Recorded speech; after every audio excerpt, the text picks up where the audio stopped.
Okay, well I'll welcome everybody then to it's planning and building approval, but it's planning and building approval cluster. So there are 5 subjects all clustered together. So there's the planning subject clustered together, there's the building approval subject clustered together. So that's about building rules consent, it's about the nuts and bolts and meeting the legislation. Then beyond that, we've got set up BIM capable software, which will be with Russell, that's not with myself. We've got collect, apply, store, building design, project information, prepare documentation for approval, etc. We've got import and transpose information from external sources into building design, and then finally store and retrieve building design documentation. So the reason that all of these things have been clustered together is because there's a great deal of commonality between the subjects, and your time is precious. We don't want to waste that. It's best that we get it all done in one lot, and we can start essentially working on these other subjects while we're doing our planning approval. So we do our planning approval and our building approval. If we're getting our filing systems correct at the start, that will help us tick off the other requirements for those other subjects. So you're getting a whole host of subjects in one semester. That being said, though, it does end up being a monster of a subject. So the total hours required, all summed up for this, even after the combination of things and the efficiencies that are gained by that, it's around that 21 hours a week you'll have to be putting into this. So that's a lot, that's a lot of study, and you have to recognise that that's what you have to be doing, when you get home. It's not about going like, oh yeah, what's on MasterChef or whatnot. It's about going, okay, what are these resources that are on Learn? How can I go through that? How can I be working on these assignments and getting that done? Because there are the external stuff. So yes, so that's outside. Well, that 21 hours includes our time in class. So we've got today and tomorrow. Oh, sorry, today and Wednesday. Sort of that. Sorry, I've been around the class. Oh, good. First Michael. Jimmy. Hi, Jimmy. What's your last name? Arnold. James Arnold. Right, and this is for planning approval. I'm pretty sure, yeah. Yep. Okay. Yeah. Jump in. I don't have you on my class list, Yeah. but that's not a great shock Yeah. to me. So Yeah. so we'll get you. I'm pretty sure get it's you in right. and- Yeah. Yeah. Okay. Cool. Yeah. So what I've just mentioned to the class, and I'll just try to go over it a bit quickly again, is this subject is a cluster of subjects. So we've got 5 subjects all rolled into one.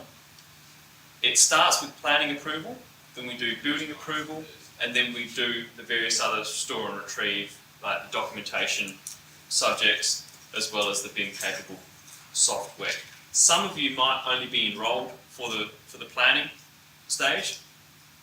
If that is the case, it's a far lighter workload for you.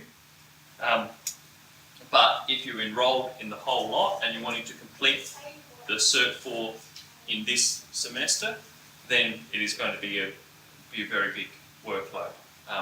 But as I explained to the rest, there are efficiencies gained in clustering all these things together. So it means we're not just ticking off the same thing again and again and again and again. So it's about finding those commonalities in subjects and hitting them all with one task or one assignment rather than several. So notice that, yeah. On Yeah. the enrolled planning approval, Yeah. not the building approval. So you didn't, okay.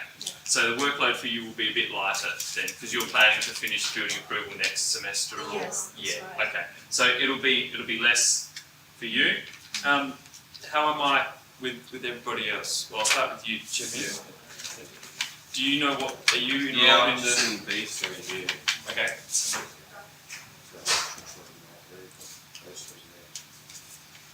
Oh, the ones in grey. Yeah, pretty. But Oh, you've done all 4, but then I'm here today and tomorrow. Plan building. Yeah. No, actually, well, You're in Supposed the to wrong be Jerry, but Yes. Okay. I was waiting Yeah. downstairs and I sort of, Okay. I don't know Alright. where that's there. I might just pause the recording. So we start with our first project, and then we work through the planning approval of that. And so for this first 4 weeks, you have both Monday's class and Wednesday's class to be working on that planning approval for that first assignment. And then from there on, building approval kicks in as a subject. So essentially after that, for your task 2 and your task 3, you're doing, you're having less time to work on those actual assignments because you're working on both the planning and building approval consecutively. So right at the start, we've got a bit more time. It's a little bit more relaxed, but then it ramps up. So what I'm keen to do is also get things happening a little bit quicker as well if we can, just to give you that extra amount of time. So keep that learning program. That learning program is going to be very important to you. The reason it's going to be very important is because of the speed at which we have to go through this, and we can't really delay things. We can't go, all right, we didn't fully cover it this week, let's push things back.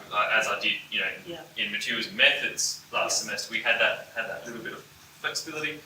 Unfortunately, being so many subjects all joined together, we don't have that option. Although the bonus here that we didn't, or the benefit we got this semester we didn't have last semester is last semester we had a bunch of public holidays and I was pulled out of classes for training as well. Won't be happening this semester, so we've got that.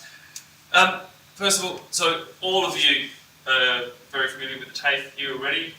James, I haven't had you for any subjects, but you're familiar with the TAFE, the evacuation procedure, location of toilets, etc., and location of student services, etc. So I don't need to go through all of that with you guys. Okay, moving on. So, important for everybody to get onto the Learn site, and I've got the key for this subject up there. So the key is 13434, and if you use that key, that should automatically put you into my group.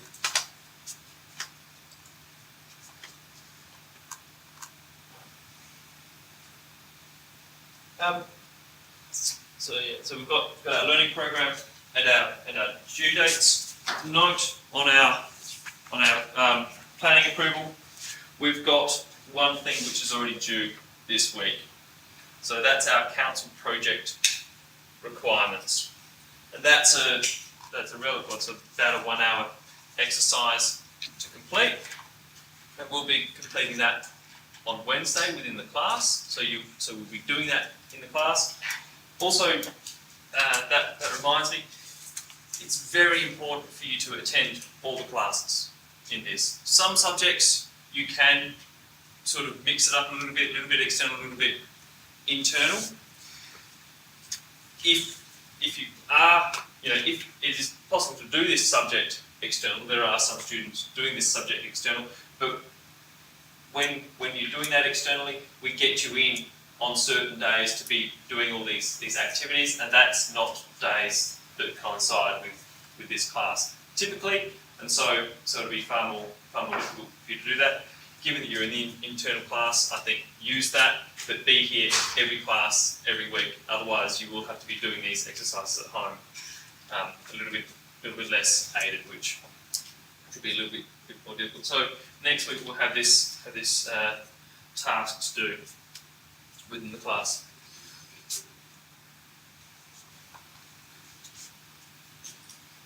So I'll give you a bit of a background about myself and what my knowledge and experience is in this regard, and also if I know some of you fairly well already. A couple of you, it's the first time I've had you as students. But yeah, I'd be interested to know what your knowledge and understanding is in regards to this as well. So my work experience in this regard, I actually studied a Bachelor of Business with a property major, and then went into real estate valuation, which is not not building design, but I was inspecting several thousand houses per year for doing that, houses and some commercial properties, and intrinsically that is all linked with the planning approval, because the way that our approvals work are that we have 3 tiers of government. We have our federal government, we've got our state government, and then our local government. They all have their say on various different things. Primarily what we're concerned with, and what most real estate professionals are concerned with, is what's happening in the local government tier. And they say, you're allowed to use this piece of land for this particular thing. Because they have that power to say, this is how this particular piece of land can be used, that defines the value of that piece of land significantly. And any zoning changes can mean value windfalls for various different people. So people owning particular properties typically. And that's if that's not a motivator for you to understand this subject and what's entailed in this subject. Well, I say that should be a major motivator, but there are more than that. And so that was my introduction to planning, was to actually have to understand that nexus between planning, property use, and then how that then flows on to value, etc., and the value implications of those planning changes. So as valuers, we did have to be very much across and on top of all planning and any planning changes happening. Then with the global financial crisis, I actually went away overseas and lived in the Netherlands for a while and did a bit of stuff over there, and that was all very interesting in terms of understanding other approaches to town planning, to urban planning, and to how people live. It's kind of the antithesis of Australia. We've got 19 million people on this massive continent. In the Netherlands, they've got basically the same sort of population, about 20 million people, but it is crammed into something, well, a little bit bigger than Adelaide metropolitan area, but it's 300 k's from one end to the other, and that's lengthways. The skinny width, I don't know actually. I think it's less than 200 k's. So you catch a train from. I live right near the German border, and you catch a train to Amsterdam in a couple of hours. It's a very small country, basically the same sort of population, but it's certainly you do feel like you're living on people. You can't. There's almost nowhere you can go in the Netherlands where you can't hear traffic. Like in Australia, we can just go up to like Conservation Park, Black Hill or something like that, and then you're not going to hear traffic anymore. It's so easy for us to get at it. In the Netherlands, you can't do that, but through their approaches to planning, it still functions beautifully as a country, and there's certain aspects that we can take from that and understand from that.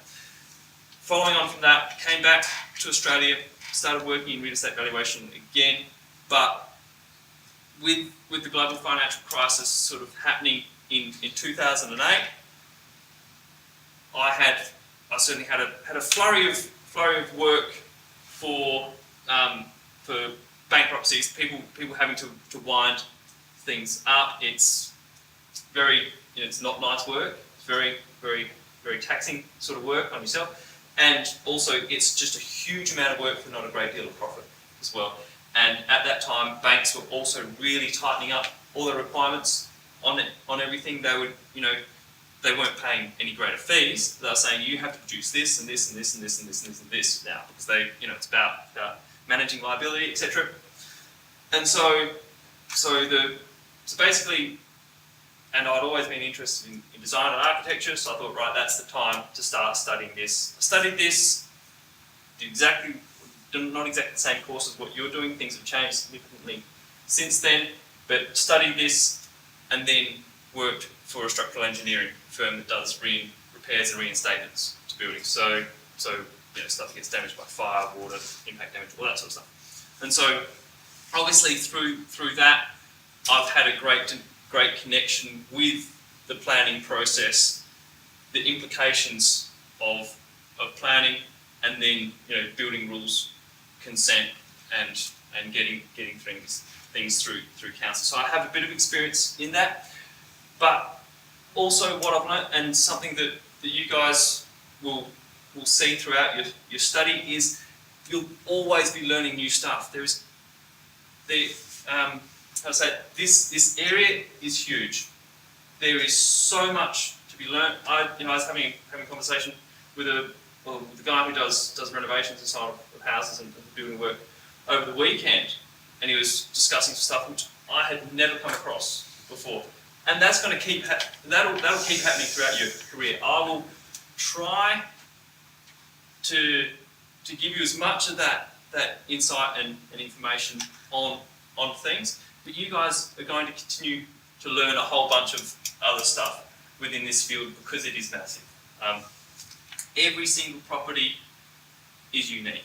Even go to new housing development, it looks like maybe cookie cutter approach to buildings. All these townhouses look exactly the same. They're all unique in some particular way. Even if that's one's 10 metres more further from the shops than the other, they're all unique to some degree. And so the continual learning in this regard is going to be lifelong. What I do not have much experience in, first up, is in using Revit. So I've always used AutoCAD for work because we were always doing fine details, etc. Revit, I don't know. So this subject uses Revit. I'm going to have to, I understand how Revit works, etc. But please go easy on me with that one. I don't know a great deal about Revit. And secondly, what I also don't know is a great deal about this subject itself. So this is the first time that I've delivered this subject, the first time I've had anything to do with this subject. I will be learning new things as well. So go easy on me for those two things. So that's what I don't know. But yeah, what I do have to bring to the table is that connection with the planning process for over years. Do you guys mind having a bit of a quick mention about what you know in regards to planning? Also, is that you guys happy to do that? We don't have to. Right. You, mate. Cool. Yeah. Okay. Well, yeah. I'll start with you. So, Right. I don't know much about the planning side of things, but I'm qualified carpenter. Right. Yeah. Been doing that for the last 15, 16 years. So you know a lot about the building rules. Yeah. In sense, well, you know the nuts and bolts. You know how everything goes. Timber framing code. Yes. Yeah. And a bit of the concrete code. So that's about it. Yeah. Which are the most important aspects to know when it comes to your building rules, consent, sort of stuff. Mary? I've done a bit of planning. So submitted plans to council on multiple occasions for building houses. Yeah. So I've done a bit of that. And I've also constructed myself, so I'm familiar with the timber code and stuff like that, and a lot of materials too. Yeah. Yeah. Actually, I don't know much about the planning approval, but I think planning is about how we to do with this plan, how to do with these blocks, how to organize the blocks, how big is the building and the garden setback from the boundary of road, something like that. Yeah. Yeah, I'll go into a bit more about the history of planning, but yes, yeah, they are the main sort of points. James? Yeah, well, I haven't sort of worked in the industry at all. I just learn the stuff when I come here to TAFE, so I don't really know a lot about it, but I sort of what we've done so far sort of throughout this course. Right. Yeah.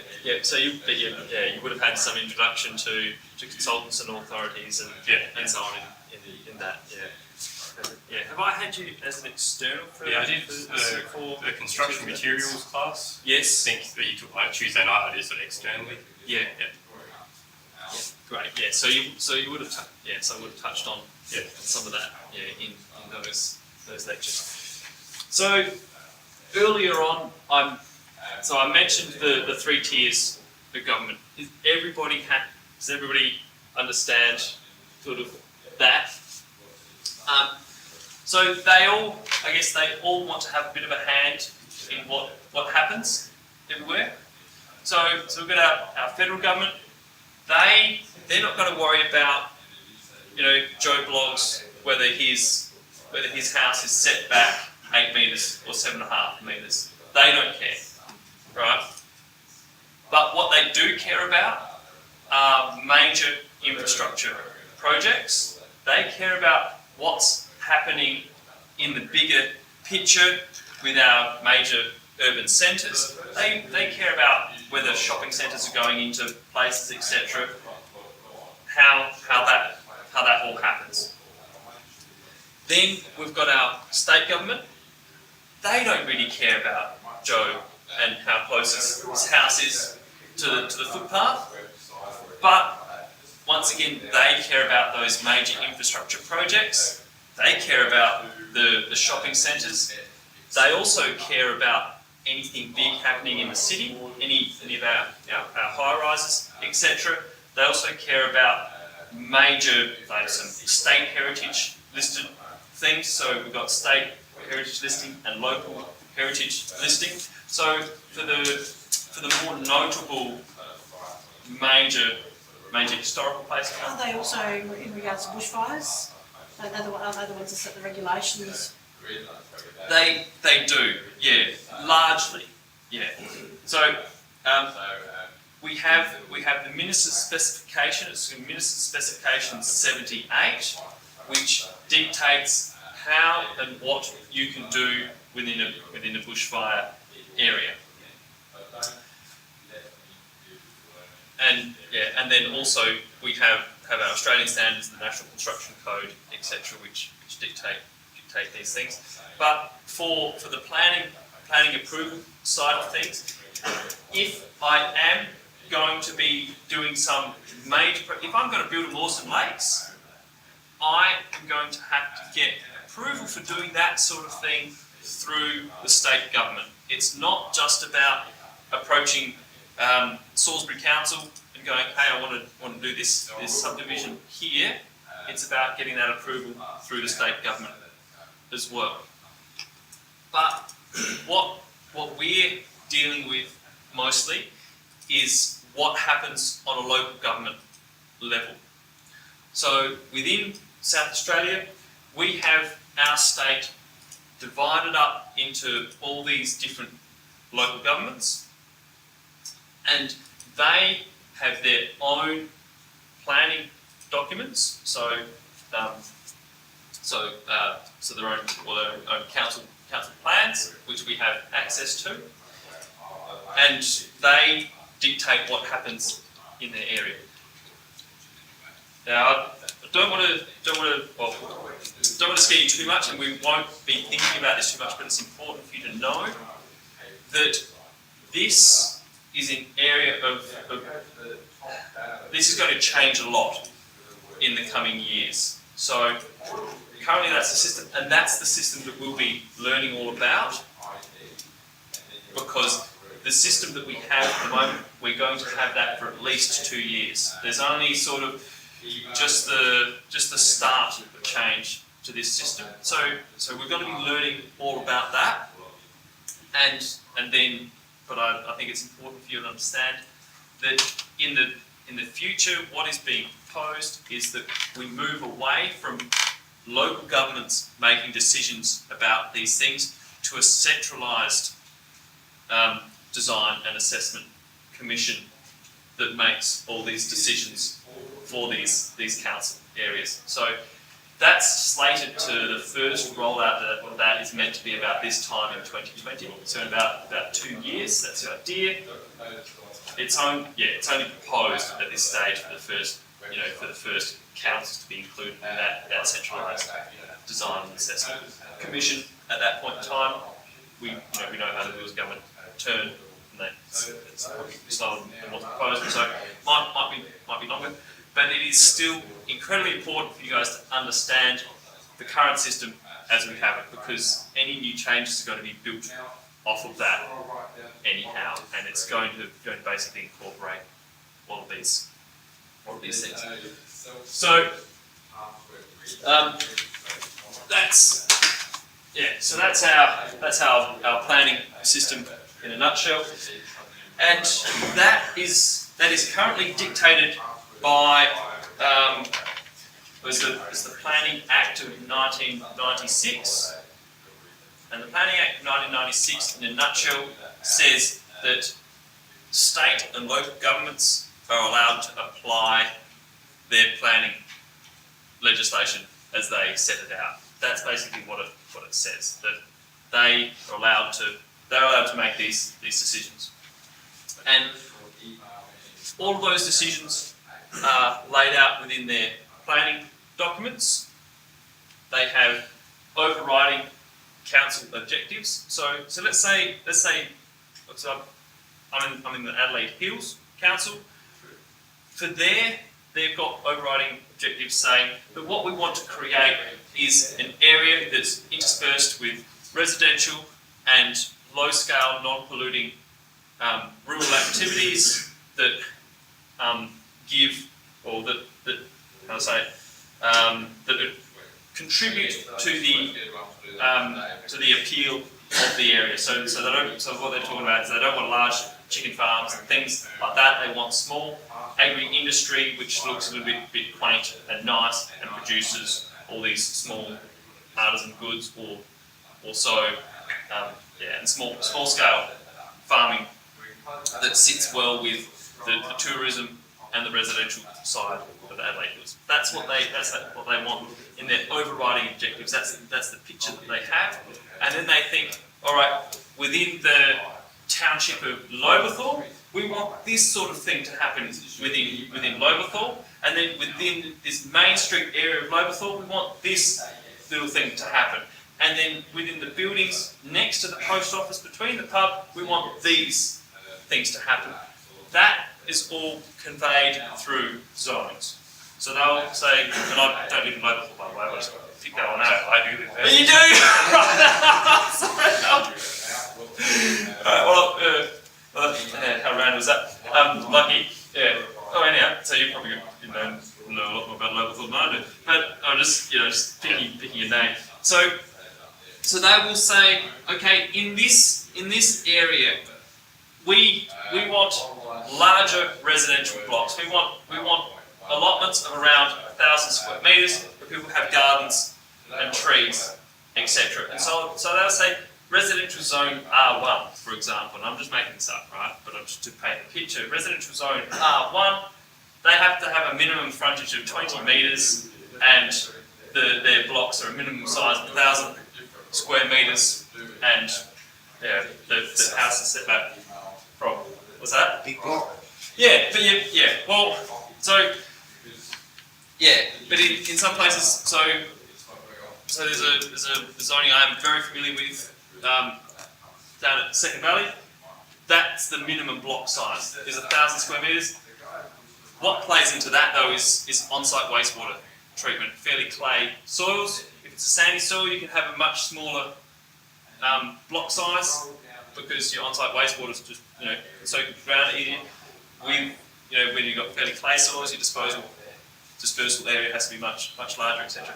But yeah, you do have these minimum block sizes set out for other reasons, and some of those other reasons are amenity as well. So if we go to like Two Wells, Lewiston area, it's a whole bunch of, it's residential, but we're talking like 1 acre blocks, etc. And that's the design. That's what the Malala Council want for in that area. And so that's and I'm not sure exactly what they have in Lower Thorpe. I'm just sort of trying to paint a picture.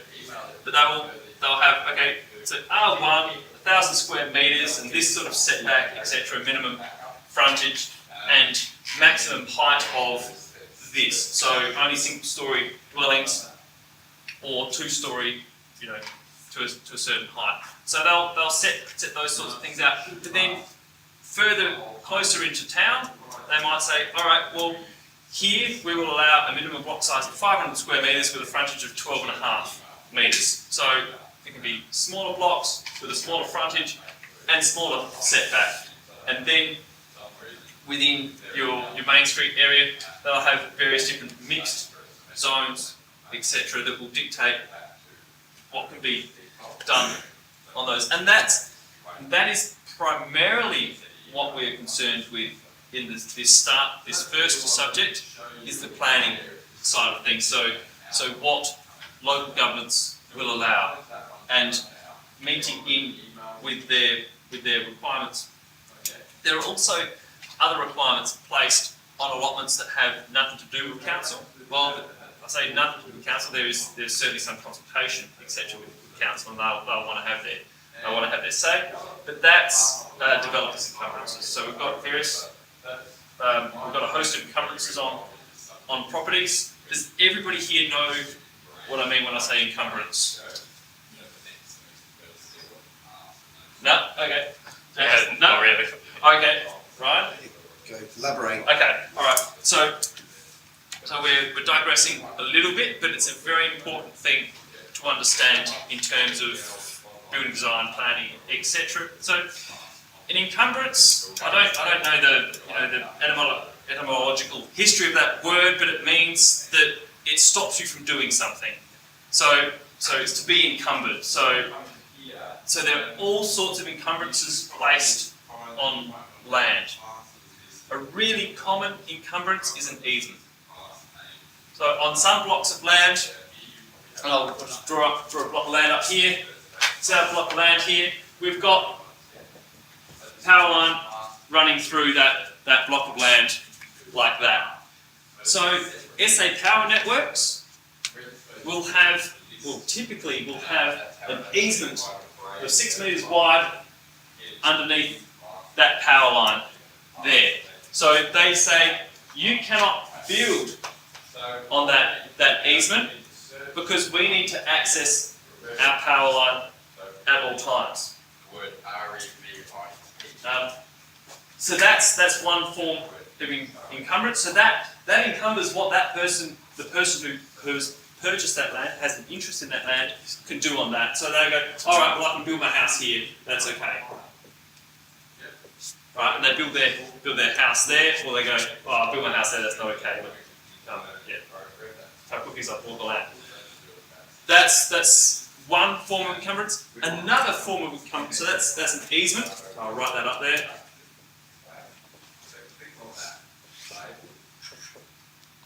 So that's our easement, probably the most common form of encumbrance. Another form of encumbrance might be a caveat. That is something which is not that easily seen. So you can drive past the block and go, oh, there's power lines, right? They've got an easement. A caveat, that is a legal encumbrance placed on the land that stops somebody either selling the land or doing other things with the land. Those caveats are lodged for all sorts of reasons. Sometimes it's matrimonial disputes, or at other times it's disputes about payments with builders. You go do a bunch of work for someone and that person goes, oh, thanks for doing the work for me, Ryan, but I don't really want to pay you because I know that you are not going to go through the legal process and chase me up on this. And so you go, all right, yeah, well, I will go through the legal process, I'll chase you up on it, and I'll slap a caveat on your land that you're not allowed to sell your land, you're not allowed to do any other building work on your property until you've paid my bill. So that's also a very, very common one, unfortunately, that these caveats are lodged on pieces of land because of bad debts, etc. And so there's a legal process you go through to do that. And when you go to buy a piece of land, you speak to your bank, but then you also employ a conveyancer. A conveyancer is a lawyer who has knowledge about the legal transactions of things. One of the first things they'll do on title is look for any caveats there. They'll go, oh, there's a caveat on here. That person's not actually allowed to sell that piece of land. Game over. You have to stop at that, or that caveat needs to be dislodged, etc. And then there are other restrictions to the sale, encumbrances to the sale of land, like non-payment of rates and things like that. So other financial mechanisms. So easements, caveats, A, V, E, A, T. So it's like that. I don't know. I didn't go to private school where they learnt Latin, but it's like caveat, caveat emptor, like buyer beware, like beware of the caveats that are, things that stop you from actually being able to buy something, or if you buy it, you end up with a lemon. So we've got easements and caveats. Other encumbrances might be not having an eraser. That's quite an encumbrance. Might be developers' encumbrances, which I touched on slightly before. So I don't know, anybody think of a major developer in South Australia? Who did Mawson Lakes? Delphin. Fairmont. Yeah. So Fairmont, they're doing this subdivision. They go, right, in this subdivision, we know our market, we know the sort of people that are going to be buying here. The people that are going to be buying here, they want this sort of streetscape. Okay, they want colour-bond fences, they want either colour-bond or tiled roofs, they want brick, veneer or rendered, they want bushes at this height, etc., or they want pebble-dashed footpaths. And they also want that certain people... roof pitches and things like that. Certain roof pitches, yeah, and they also want that people will actually have a garden within the first 12 months of building the house. That was one builder's encumbrance, which is on Mawson Lakes. That was on Mawson Lakes, yeah. And so they will set that out. So they will lodge that on. So they start off with one large title. So this is our large title. This is a large piece of land. They get subdivision approval for that title. I'll go into how they do that a little bit later. So they'll get their subdivision approval, and then on every single title. So this is our proper land, and then titles used to be a piece of paper with all the stuff written on it. Now it's all digital information. It's on a screen. You can print it out to a piece of paper, but it's same. So they'll have written on that title, this is what you have to comply with. You have to have your gardens within 12 months. You have to have tile or colour-bond roofs. You have to have them to a certain pitch, etc. You need to have a building that looks like this, within this ballpark. So that's the builder's or the developer's encumbrance.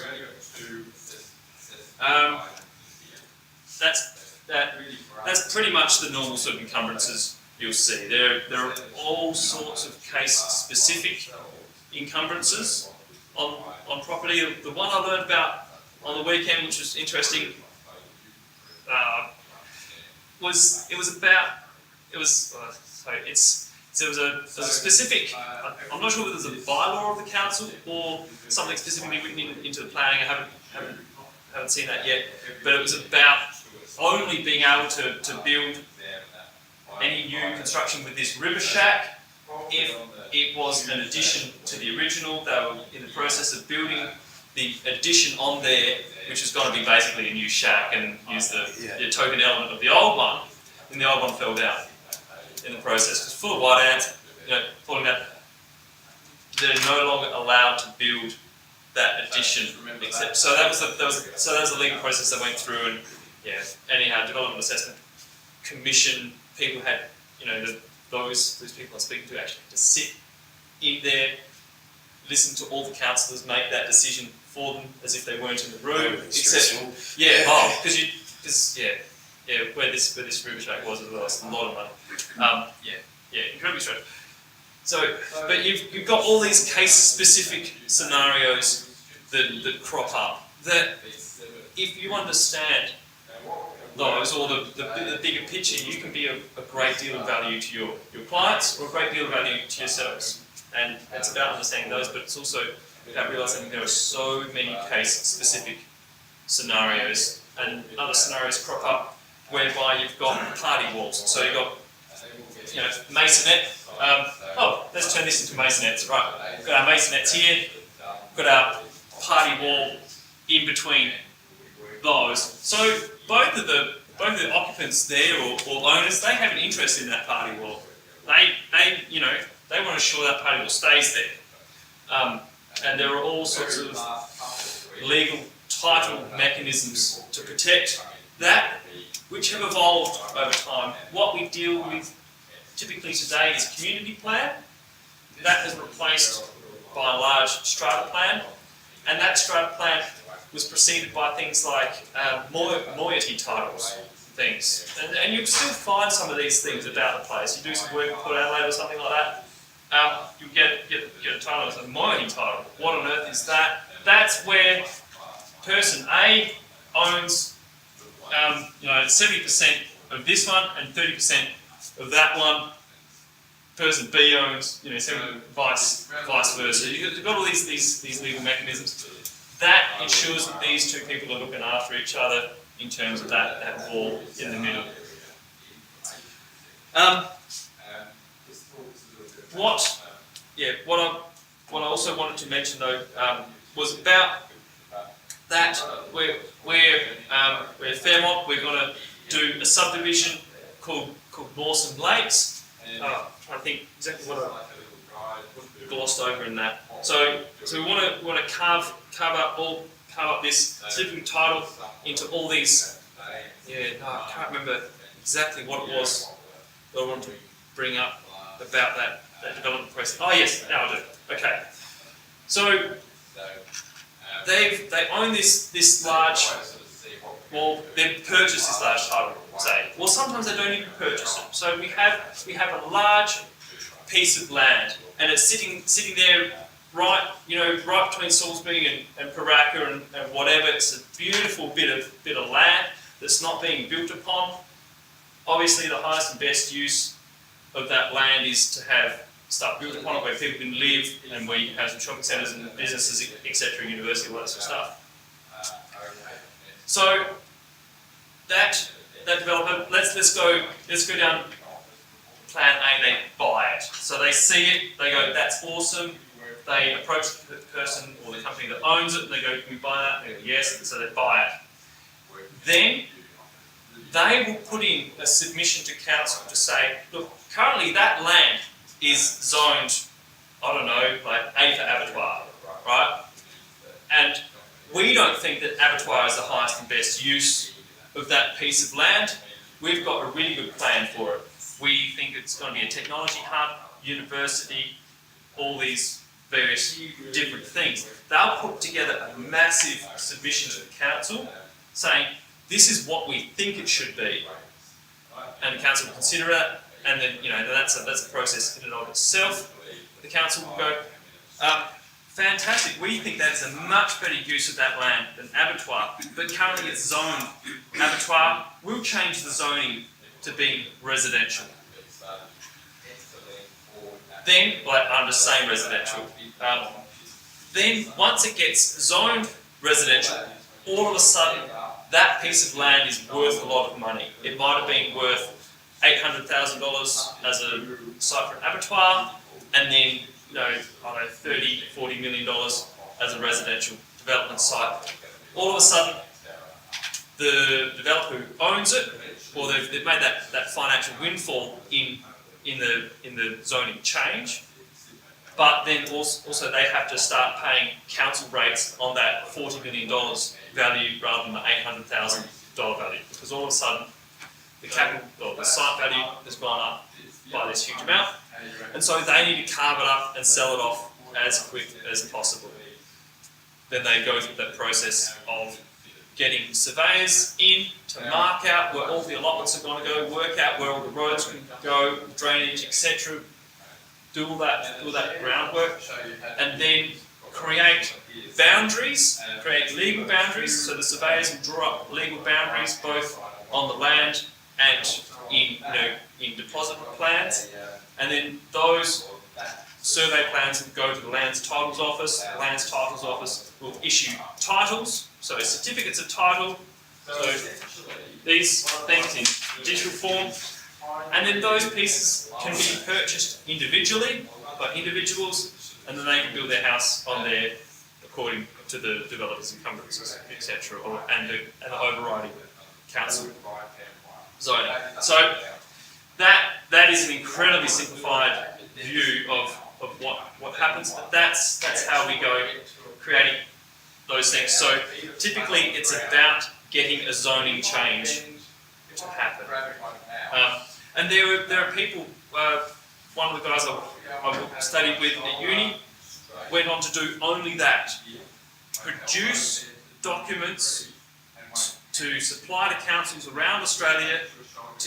He worked for Centro Supermarkets. I don't know Centro Supermarkets, they're defunct now, but it was about going in and going, this site would be great for a supermarket, let's put together a submission to council to get them to rezone this to allow a supermarket to happen there. And it can be a very lengthy process. It can be a very quick process as well, because council are already thinking the same thing, or it can be an incredibly lengthy process with no end.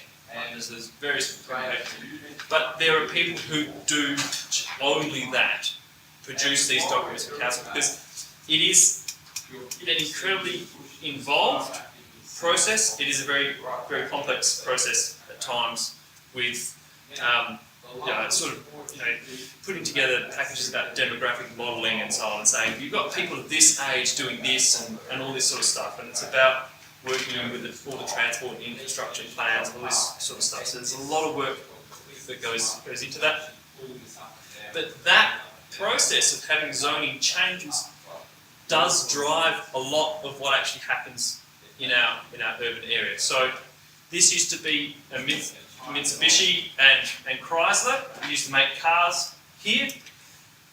Then that business was no longer viable for various different reasons. There was a big building here. They thought, okay, fantastic. It should be a TAFE, but it's not zoned for community use or whatever zoning it is now. So that zoning change has to happen to enable that to happen. Another thing that you do also have happening, independent of developers, so you've got developers pushing their ideas onto council, or proposing their ideas to council, proposing, one or the other. You also have individuals who own some land, and they'll just keep using that land as they've been using it, and then council will just change zoning on them as well. You've got winners and losers in that regard, and that's all very case specific, but the typical example is, I'm a farmer at Blakeview, just near Craigmore. I run some sheep on some stuff. I've been doing that forever, and I want to keep running this farm. But then the council decides, well, look, we've got this housing development happening here. There would be another great place for housing development, and then so the council goes, well, rather than have that zoned as rural, livestock industry or however they zone it, let's make that residential. All of a sudden, when they put through that zoning change, so the farmer's land might be worth $600,000 as a farm, a small farm, then all of a sudden it's worth that $20 million as a development site. The farmer has to pay council rates on $20 million because it's zoned residential. The farmer's going, well, I can't do that. Sells it to a developer. So developers can drive things through their submission to council, or council can drive I'm sure these. that's what happened with Walkley Heights. Yeah, Because Walkley Heights was a sheep farm in the middle of a suburb. yeah, Yeah. yeah. And then I'm sure that's what they did. They changed it to residential, and then the farmer had to get out of there. Yeah, yeah, yeah, yeah, and it's not just sort of that's the typical example of the farmer who sort of Yeah. gets booted out. Like I'm sure he made money out of it. yeah, exactly. They were pretty bad. Yeah. Excuse me, may I ask you a question? Yes. Is there any higher level specific plan, I mean the government's plan, to control everything? Just like you zooming change, just like the government have any plan about the city's population to decide the specific zooming function? Just Yeah. like, you say maybe this area is the farm, Yeah. and it can be changed to residential area. But is there any higher level legislation about the area planning in government to restrict this area should be the farm, not be the residential? Yes, there is. Yeah. So you do have your local councils who want various different things to happen, but then you have your state government with its various different departments, and I don't know that much about the state government area and its mechanisms in making those decisions. I don't know who and what department is doing that, but they have an overriding idea of what they want to happen within the Adelaide metropolitan area, for example. So our state government will say, yes, we don't want all this urban sprawl to be happening. So Playford Council might want to rezone that farmer's land, but the state government might not want that to happen. And there's a tussle between state and local governments on that level, because the state government's going, we don't want this urban sprawl. We want everything to start growing in the centre, people living closer together. Yes, we'll develop Walkley Heights because that's a patch in the middle of all these houses. Yeah, but so state government do have an overriding plan of what they want to happen, and they work with the local governments to get that to happen. And sometimes the two have competing interests. With Victor Harbour, they've just built a Bunnings and a Coles as you drive into it off Adelaide Road. Okay. Big concrete buildings. And I know that the council in Victor Harbour and the local government all said they didn't want it, Yeah, but they'd already sold the land. but the state government The has state sort of- government yeah. overrode everybody. And now, Yes. as you drive in that beautiful road, now it's So a big that's- Bunnings that's just about hold the population of Victor Harbour. Yeah, right. So that's when you come in from Yeah, you go Greenfields. straight down Adelaide Road. Greenfields also. Yeah. Then, so you got top Southern Freeway, turn left onto Adelaide Road, and you go straight down through Mount Compass. Yeah. As you come up, first thing you see as you drive into Victor Harbour now, as you come up to the high bit of it, is you've got the little farmyard thing, zoo, and then on the left you've got a big Christian school, it's massive concrete structure. Yes, I know that. Yeah, I And know then the you've place. got a big Yeah. Audi's now, that's massive, and then across the road from that you've got a Coles, and then near the Yeah. BP Servo there, as you drive towards Port Elliot, it's just a massive Bunnings, bigger than the Bunnings in Parafield Gardens. I mean, in Parafield. Yeah. Massive, and everybody said we didn't want it. Yeah. And now, also, it's like they've got the Audis is like that, and this used to be back people's houses, Yeah. and these people can't sell their houses anymore. Yeah. So they have a lot of issues at the moment Yeah, down there. it's changed the amenity of those. Yeah, those well, basically blocks there's a completely. service road now for the trucks to come in and drop stuff off to Audis, Yeah. and these people got stuck there, couldn't sell their houses. Yeah. And like I said, the council there voted no, the local government said no, and even though they got all the businesses to come in and say we don't need it, because we already had a Coles, we already Yes. had all the Yeah. stuff. Yeah. In the centre. But Yeah. the government overrode them. And Yeah. that's what happened. Yeah. Yeah. So the state government have a plan for Yeah. Victor Harbour. Yeah. Or even Yeah. the parkland that was near it was actually privately owned by a lady that had passed away, but she had a 100-year thing on the park, so it Right. had to stay as a park, Yes. and they Yeah. overrode that as well to build the next set of sub shops there. So Right. Okay. yeah. Yeah. So that, I suppose that'd be caveat. It might be a caveat. Yeah. Lodged on. Yeah, the old on that, woman, yeah, on she that said parcel. this little Yeah. piece of land had to remain, because that little playground and that there, and said it had to remain as that for the community, but they overrode that, and now it's a big storm drain Right. running straight through the middle of it. So yeah.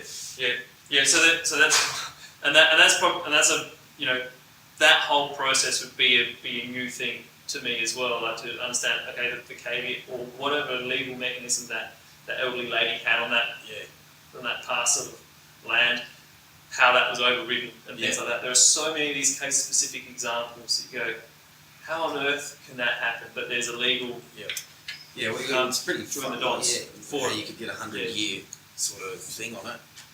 Yeah. It's strange, but Yeah. she had it.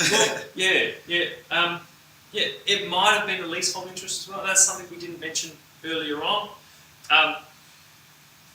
Does everybody know what a leasehold interest is? No. So a lot of our state is actually under leasehold interest. Like it's all of your stations. So not all of your stations. Some of your stations are freehold interest. So we've got freehold. Crown lease? That we talked Yes, about? exactly. So so it's a lease to the Crown. So all of our land, so within Australia, we are still part of the British monarchy, and the Crown has the right to repossess or compulsorily acquire any piece of land for certain reasons, and they have to stipulate those reasons, but there's a whole certain, but in times of war, it's all that stuff out the window. But generally, there are these reasons, so it's for infrastructure, etc. They can compulsorily acquire your land. Everybody's seen the movie Castle? Yeah. So that's what that's all about. Yeah. Is that the Crown, they want to extend that airport. They want to compulsorily acquire that land to do so because the federal government say we want to do this expansion. Federal government represent the Crown, and they compulsorily acquire that land for that infrastructure. So that's what that movie is all about. Then, because the Crown actually has an interest in every piece of land, every certificate of title within Australia, except for Hutt River Province. That's something else. Look it up yourselves at home. But everything except Hutt River Province, the Crown has an interest in. That, so they can compulsorily acquire, but also what they've done is within our urban areas, within all the stuff that's fairly coastal around the fringes of Australia, they've enabled that, or they've designed it to be freehold land. So you and I can purchase that piece of land, we can do something with it, and we can lease it to somebody else. With a lot of the stations with the large parcels of land, and also the bits along the river, some bits in coastal sites, etc., they are all leasehold interests. So let's talk about stations. So the Crown, they maintain ownership of those parcels of land, of those certificates of title, and they say you can have a 100-year lease on that parcel, and then the station owner they use that land for 100 years, and typically those leases get renewed. So they'll build the buildings on there, whatever, run their stock on there, and then then their 100 years is up, and that gets renewed again and renewed again. Times where it doesn't get renewed is where the government wants to build Woomera. So they'll go, we're going to have a rocket range there. We're not going to renew the lease for this portion. Or when there's native title, and there's all sorts of layers of native title. So, but there's you can have native title whereby the original owners of that land can actually gain the use and the control of that land back. So that lease is no longer given to the person running the station. That lease, when it's expired, is transferred to this particular group or body that represents them under native title. So that's another way it can happen. So they are all leasehold interests. So leaseholds are generally pretty safe, but there are some aspects that will mean that when that lease is terminated, then the Crown can do something else with it. Because that's the nature of a lease, right? You rent a house, and at the end of 12 months, your landlord might renew the lease or they might not renew the lease. That's the residential aspect. We have that on a larger scale for our leasehold interests of land in the estate.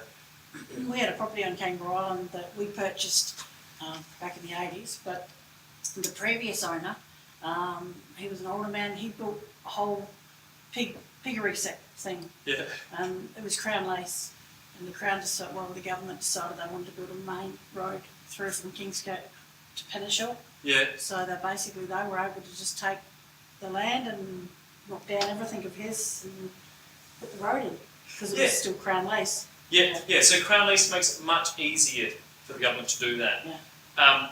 They can still do that even if you own the land freehold, like in the castle, right? Yeah. So they can still go, we're going to compulsory acquire, but under that compulsory acquisition, they have to pay you That's right. It's money. compensation. Yes, compensation based on, it's called various heads of compensation, so disturbance and the value of the land, all that sort of stuff. But yes, with the Crown Lease, they don't necessarily have to do that because they go, the lease is up. Yeah, the lease is up. We're going to do stuff with it now. But the lease wasn't up. It was Right, the okay, lease was but it's still, current. So they paid him compensation, $500 compensation, which was nothing compared to what he'd spent. Yeah. He ended up dying because it just upset him so much. But yeah, we were able to purchase it freehold a few years later because the lease then did run out. Yes, and then then the government freehold it, and which is what has happened for a lot of river shacks. So shacks all along the river, they typically used to be leasehold interests. So you didn't actually own that bit of land. You're part of this lease, and your boundaries were defined by this document that's attached to that lease, and they might be 9 leases or whatever as well. But then when I think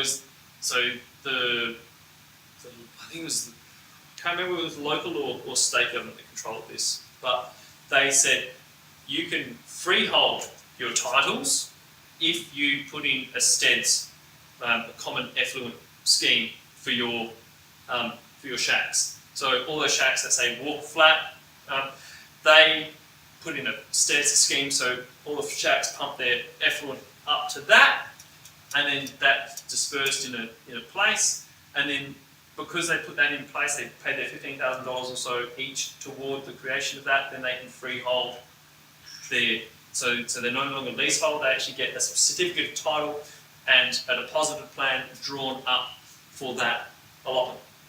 So that has major value implications because all of a sudden people can borrow money against it. So banks don't want to lend money against a leasehold. They go, but it's got 5 years to run. What happens at the end of that 5 years? Are we going to lose all our money?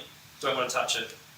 As soon as it's freeholded, they go, that can be freely transacted between anybody. It's got a value. It's got a transactable, So they'll lend money on that. All of a sudden, the value of these shacks goes right up because people can buy them, borrow against them for doing other things. So that's our leasehold interests as well. So many different mechanisms that can control what we do with land. What we are primarily concerned with in this subject is the planning side of things. So what typically, we're not going to delve into the overriding federal plans and the overriding state things, although very important to know, particularly when you've got things happening. Victor Harvey, I think, why is that happening? It's important to know for that reason. It's also important if you're going to be working on a major project. All that stuff is important to know, and who you talk to get things to happen is very important to know. But what we're concerned with is all the local government stuff. So what's happening, within our council area and what our council have control over. So, we've got. That's disappearing. I've got to sign in again. Sorry, I just talked for too long.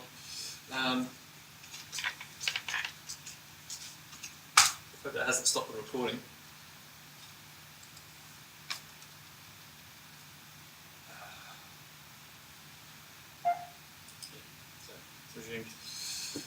Alright, so we are concerned with what happens at a primarily at a local level, and then beyond that, what we're concerned with the building subject, so building approval is, or the overriding, how to say it, or the limitation, the legal aspects which define how we build. So planning is all about what we build. You know, it's about that thing, where it sits, what shape it is, what colour, all that sort of stuff. Planning is all about that. Building approval is basically how it's all put together. Is it going to stand up in the storm? Is it going to stand up in court? All that. So is it going to stand up in court? That all relates to the National Construction Code and the Australian standards, which are referenced by the National Construction Code. Now, is that new to anybody in this room? No. Good. So we've got our National Construction Code, we've got our Australian standards, and then we also have things like the Minister's Specification 78 for building bushfire-prone areas. We've also got a Minister's Specification for houses with elevated floors, etc. So there's a few Minister's specifications, but pretty much only the building bushfire-prone areas is the one that really controls much. So we've got National Construction Code and the Australian standards referenced by that. And then what we are concerned with in subsequent subjects within this bundle is how we collate all of that information, how we convey all of that information. So you can't just walk into a council and go, oh yeah, I want to build this thing, and you draw some sketches and whatever and have a chat. You've actually got to provide a host of documentation. You've got to have certification by certain different consultants along the process. You've got to have plans which detail everything. You've got to have specifications which detail everything which is not specified in the plans. You have to provide all of this information to the council, first for planning, for what you're going to build, and then for building rules consent, which also goes to the council, about how it's going to be built. And then, so we're concerned with those things, and then the documentation and the storing of all of this information. The reason that storing, well, the main reason, well, there's a host of reasons why storing information in a very easy to follow, concise fashion is important, or reliable fashion is important. What I think the main reason is for liability.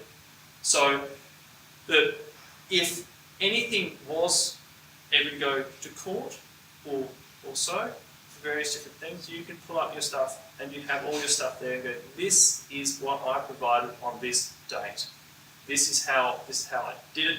These are all of our records. Then another really important aspect of having a very well organised filing system and good control of all of the information is for when plans get lost, when plans get damaged, when there are aspects in the design that you did not think about. God forbid if that happens, but it does. And Ryan's gone, I'm having to build this thing, but I need a detail about this because that just doesn't work. It happens every job. Yeah. Just yeah. about, anyway. Yeah, which I think is abominable. Yeah. Right? There's so much time wasted in that. Yeah. But it happens. And so you'll need to have all your stuff. So Ryan phones you up on the phone and you go, here it is, yes, and I see the bit you're talking about. Okay, great, we can do that. Get it to him. Rather than him phoning up and you going, okay, well, I'll have a look at that, and then you muck around several days trying to find it, and you can't. Oh, was it N1 or N2? I don't know. And meanwhile, he's contracted to do that job. He's not working on other ones because he's just booked in that time. You're going, well, look, I'm going to charge him for that time because what else do? You have to.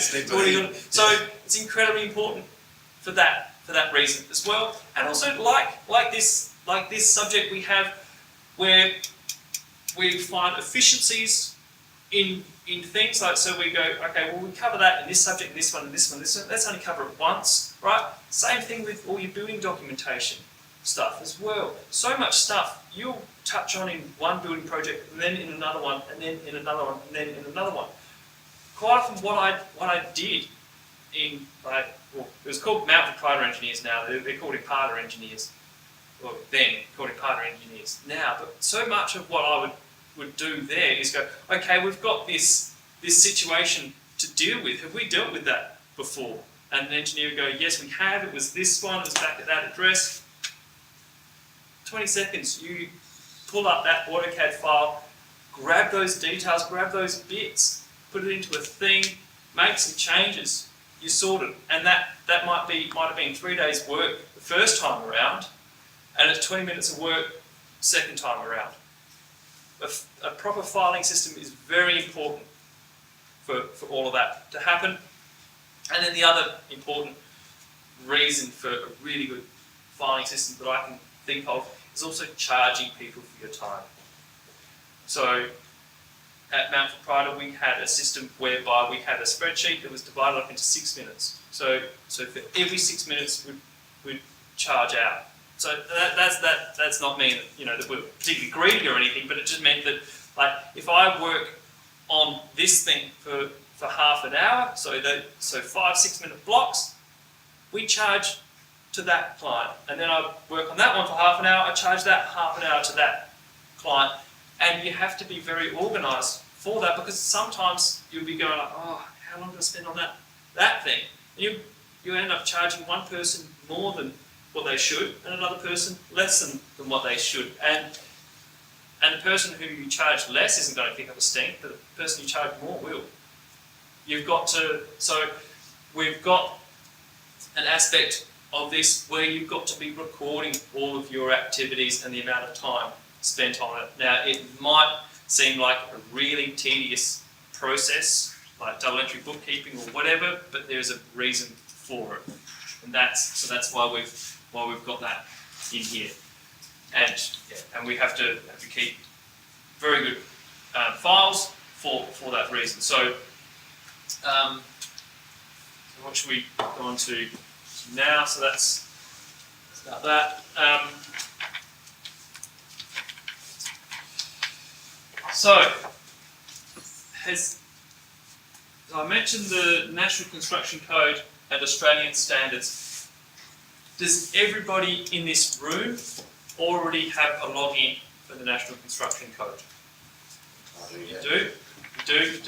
I've got them downloaded onto my USB. Yep. And if you need to download them again, can you go into, you will have a login to do that? Yep. Great. So we all know about the National Construction Code, how to get copies of it, and that is awesome. Like back when I studied, it was $500 for the set. Well, I didn't buy them because they had them in the library. But to set up your own business, you've got to have that, and then you've got to have a host of Australian standards. And that is just so expensive, let alone the CAD license, all that sort of stuff.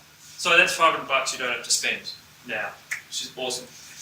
So that leads us on to Australian standards.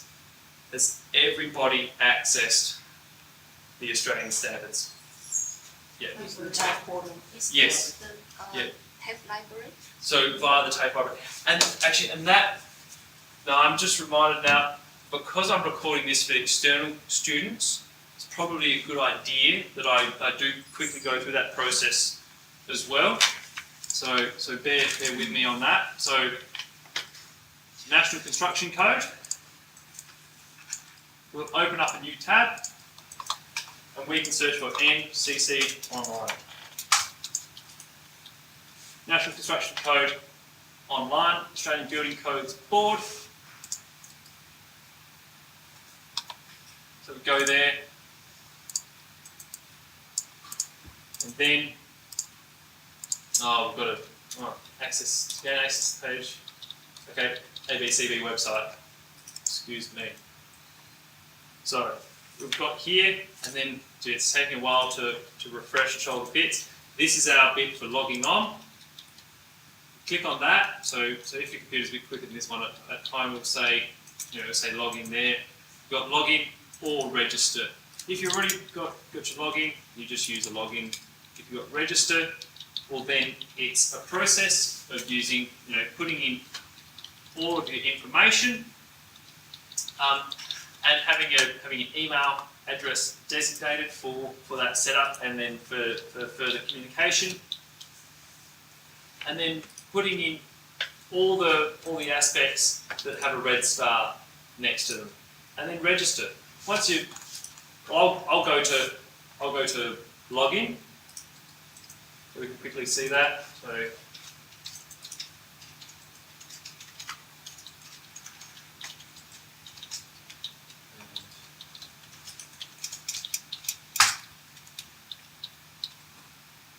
So there we are. So I'm logged in.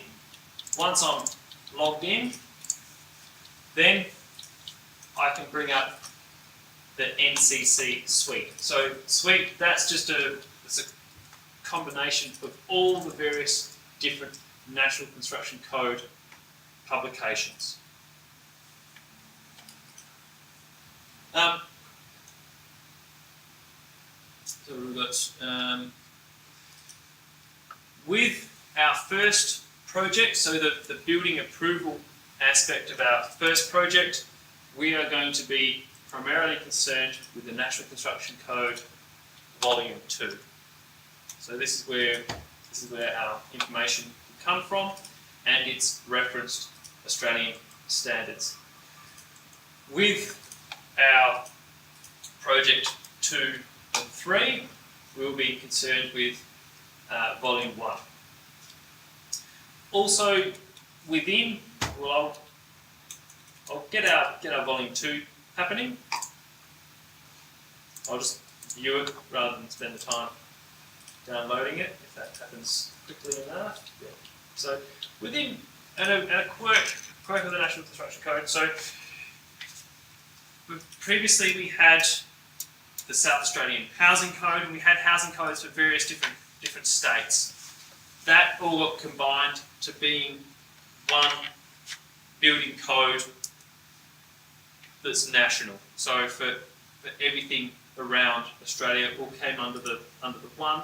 And then, but as a hang on from that, we have a few different appendices on the back of our National Construction Code, each to incorporate various different little aspects or quirks that could not fit for various different reasons under the national banner. So for some reason, South Australia wants to build bathrooms differently than Victoria, New South Wales, or whatever. The mechanism for that, I don't know. I'm not a party to. We need to have Australia. A lot of things. It needs to be one thing for every state. Yes, and that's the whole idea about producing the National Construction Code, is to do that. And I don't know what impediments there were in the process, but there were some impediments in the process where various different states, I guess, held on to certain things and said, no, we're not changing that. And so, because of that, we do have some case-specific things. So if you're doing work for people in New South Wales or Victoria or wherever, anywhere, have a look at the different appendices that relate to those. There's also an international construction code, is there not? I don't know. Yeah, I'm sure there is. That Okay. has its own set of That's very, laws and yeah. stuff. I only know because I've seen it on a few forums, people talking about it. Yeah, okay. ICC, safe efficient. So this is something I might have a bit of a read about. Yeah, I've only noticed that when I've It's- read things into Google's and it's come up with forums, and for instance, I'll say, what's the Australian standard for rah rah rah, and I'll come up with a whole heap of different forums, Yeah. and often they're talking about the international building Construction code or code, construction code, not Yeah. the Australian one. Yeah. So it must be one that governs sort of everywhere as well. Yeah, that has relevance. Yeah. Yeah. I don't know. Yeah. First time I've heard about it, I don't know the relevance or applicability to Australia on that. But it's a really good thing to read about. and have a look at. But yeah, without National Construction Code, we do have a bit here for South Australia. So appendice relating just to South Australia. So water efficiencies, wet areas, access for people with a disability, access for inspection, maintenance, and then footnote, other legislation affecting buildings. So be aware of that appendice as well. So that's the National Construction Code. For access to the Australian standards, we'll go to our library. So just type in. It's all library courses. Something I don't use all too often. We've got services and then libraries, and then online databases, which will require you to log in. So you're logging, if you haven't done, has everybody in this room has done it before, logged into the library? So it's your student number, and then your password is the last 4 digits of your student number, unless you've changed that. So I've got a new number. They made everybody change it. Yeah. To your birthday. Okay. Yeah, they've got an email 3-4 weeks ago saying that they changed your login, not your browser ID, but your login thing to the. For the library. Yeah, was your actual birthday. Right. The first 4 numbers of it. Okay. So All right. month and date. Yeah. Okay. For those of you watching at home, then I've just been told that the password is actually the 4 digits of your birth date. So day, month, and then year. Is that? No, so it's just the first 4. So first day 4, and month. Day, month. Yeah. Okay. Whereas there's mine. I'm fairly sure I'll just go through that 000.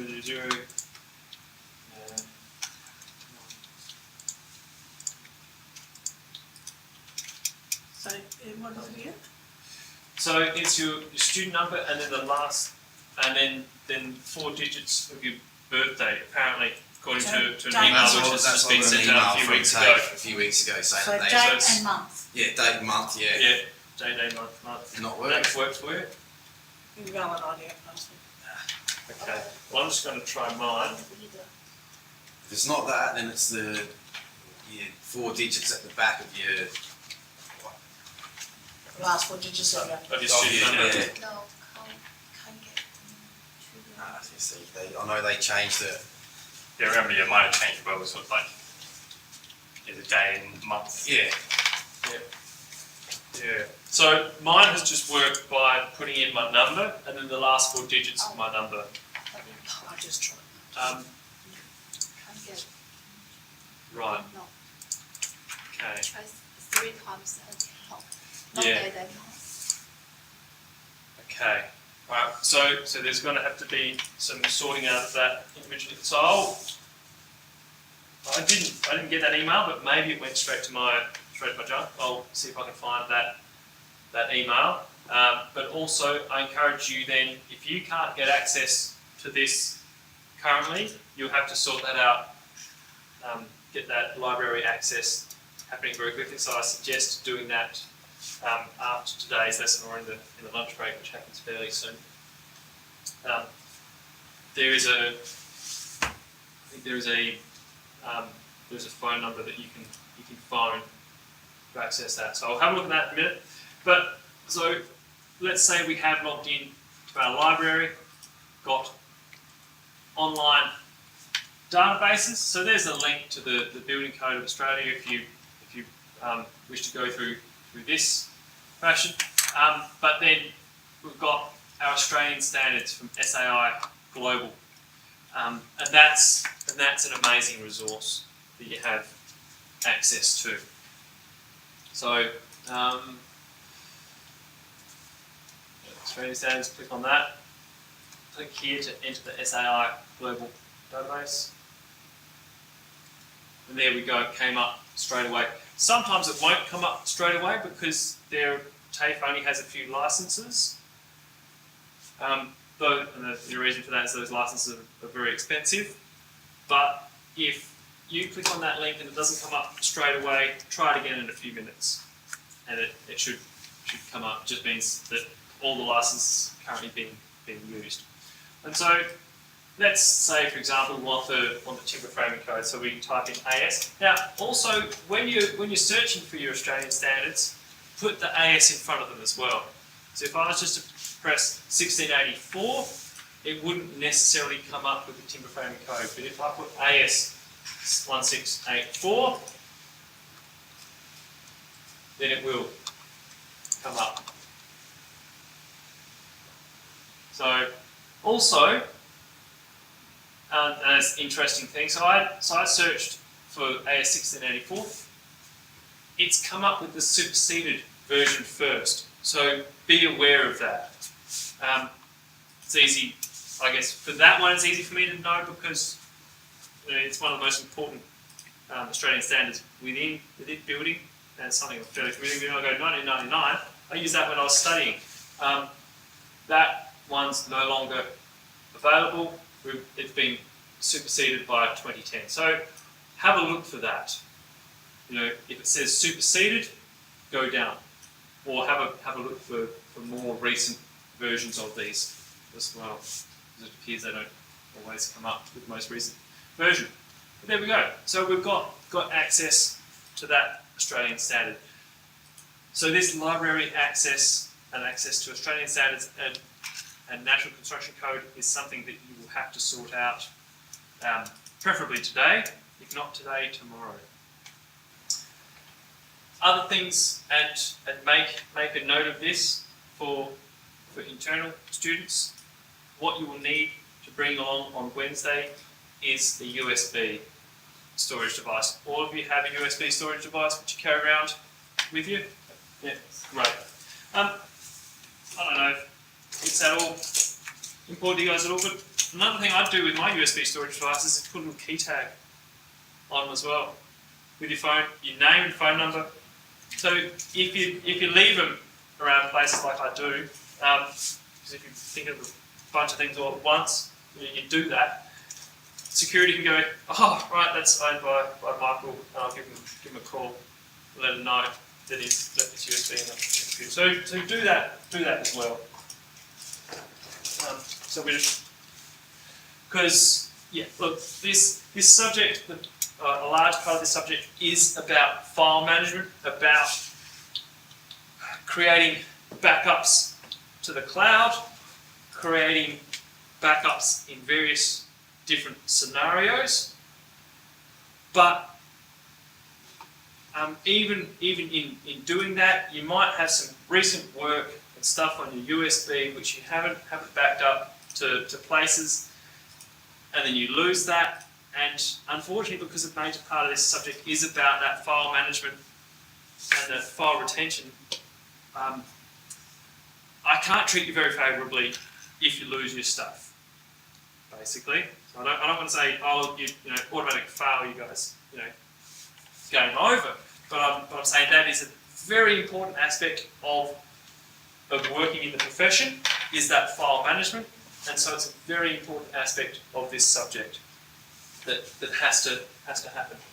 So, because if you lose, if you have a consult with a client and you gain all this information and then you lose that information, that's an incredibly embarrassing phone call to make. To say, oh yeah, I have to meet with you again to go through, or I have to get those things from you again. That stuff you sent me, yeah, I lost it. Yeah, they might go, do you know any other building designers? Yeah. A better one that I can book. Exactly. Or, yeah. Or they might not even ask you probably. They might go, well, we appreciate your service thus far, but we've found this guy who's... Yeah. I'm sure they're going to have a problem when you send them a bill anyway. Yes, yeah. You lost my things, I'm not paying that. Yeah. So file management, incredibly important. So that's our access to the Australian standards. So we've National Construction Code access, and so now we have another 20 minutes or so before lunch. What we will go into now is access to development plans, and we'll do a bit of this after the break as well. So what we do a search for is development plans online. So put that into your search box, development plans online.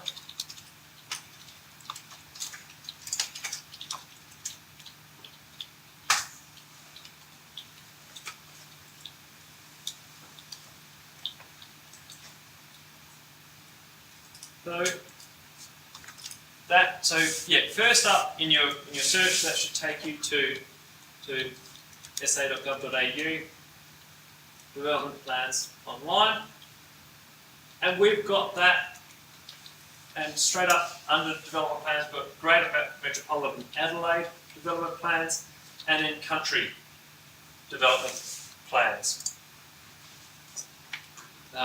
You may deal with either, and then also recent updates to plans.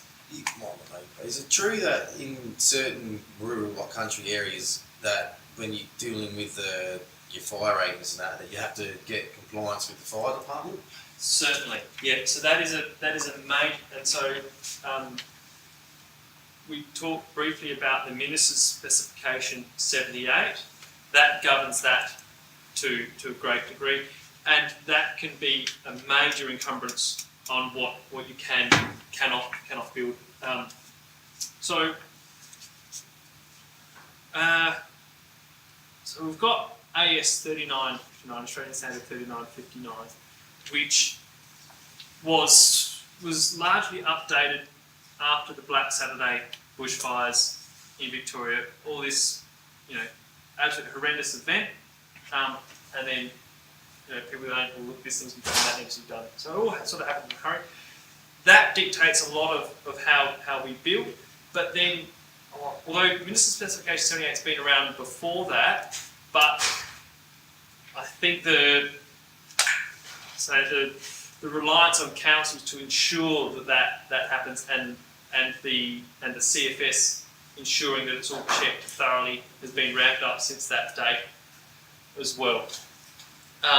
So Minister's Specification 78 sets out all the details of things such as fire water retention.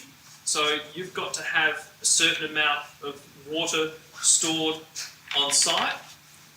That amount of water changes as per whether you're in a low fire, right, so BA or medium, or whether you're in flame zone. So there's a different amount of water required for storage for each. And then also, if you're mains water connected, then you have a lower requirement for storage of water as well. So CFS, they will check it against the Minister's Specification 78 to say yes, you do have that 5,000 litres on-site water, or you've got 10,000 litres or so. But then also what they're checking is CFS access. So, and that is the major encumbrance. And I'm not sure if it's in the learning program for us, but It'd be close. Yeah. My brother-in-law lives in Blackwood, which is just above Bellevue Heights, and he's just had his whole renovation canned because of what it's going to cost him more to get the fire up to fire ratings that are good for the actual renovation. He needs to put a 20,000 litre water tank in and all sorts of stuff. Yes. So in Blackwood, because that's another thing I do is I build water tanks. But so within that area, well, there's a host of reasons for the water storage. So within Blackwood, we also, or Belair, we've done tanks for on-site retention and detention as well. So they have to store this amount, but then they have to detain this amount. So when it first comes off the roof, it sits in the tank and then it empties out slowly. So it's not flooding the stormwater drains with water as soon as it rains. So it's about detaining some water as well. That might be part of what they have to do in that area as well. But yes, so they'll have to have compliance. They'll have to have or they may have to have sign off in the CFS, depending on what zone that they're in for that. And so that the access, in a nutshell, from what I understand off the top of my head, you can't have CFS access that's steeper than 3.5 metres of rise. So 1 metre in rise over 3.5 metres of run. So you've got your, so 3.5 metres of run, 1 metre of rise. That's your maximum gradient for CFS access. That knocks some things on the head. Yeah, but he's Right. got a massively steep driveway. Yeah. So you can't, now, that's for any buildings that are 30 metres away from a road. So if you're within that 30 metres, doesn't matter. If you're further than 30 metres, it does. And the reason for that is that's about the length of the hoses on the back of the unit. So, beyond that, another major constraint is that the turnaround areas have to have a radius of 12.5 metres. Now, a radius of 12.5 metres, that's pretty big. That's as big as this room. It was a diameter of 25, wasn't it? Yeah, so that's external radius. So that's a very big turnaround area, all within this gradient as well. Bunch of places that can't meet that. And so that's for a circular turnaround, that's for this turnaround. There are Y-shaped turnarounds, like that, where the turn radius is 9.5, I think. So that can get used in certain aspects, but this bit has to be 11 metres long. There. So those aspects of the turnarounds are also defined in the Minister's specification, and CFS are checking that. So there are consultants that can work on this as well, but CFS, the CFS as the guys on the truck, very different than CFS as the organisation as well. That has to be understood. But CFS as the organisation, they have the final say on that. So you can have some consultants that go, all right, well, we've got this particular thing passed through CFS before, let's try and get that. It depends what happens with them. So that's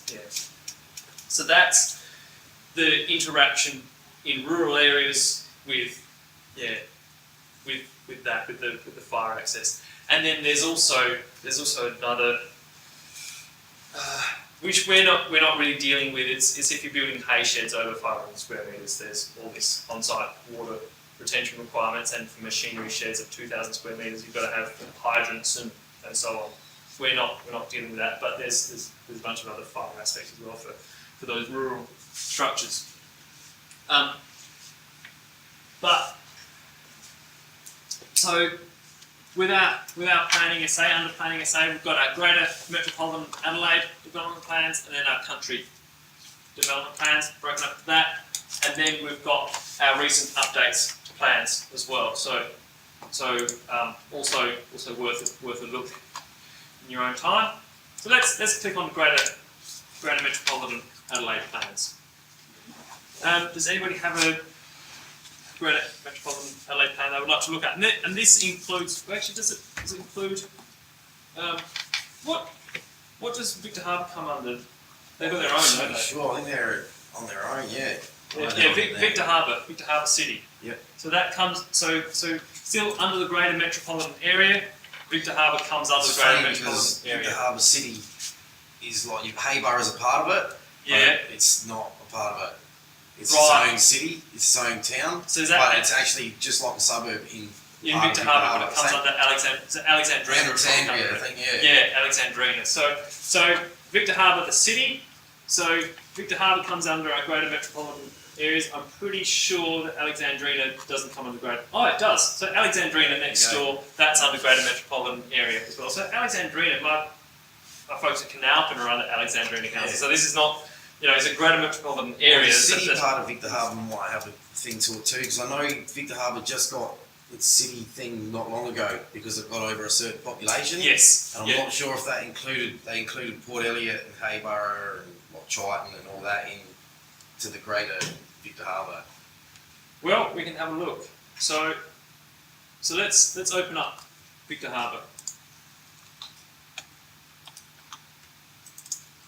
So going into here, we've got Victor Harbour City Development Plan. So we'll download that. Open that up.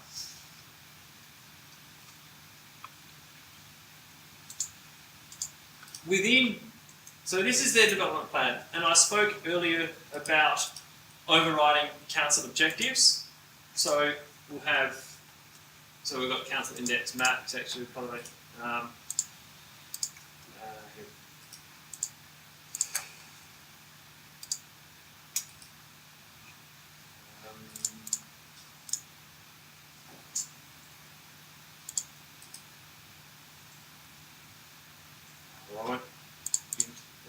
I'll have a look at that as we go through.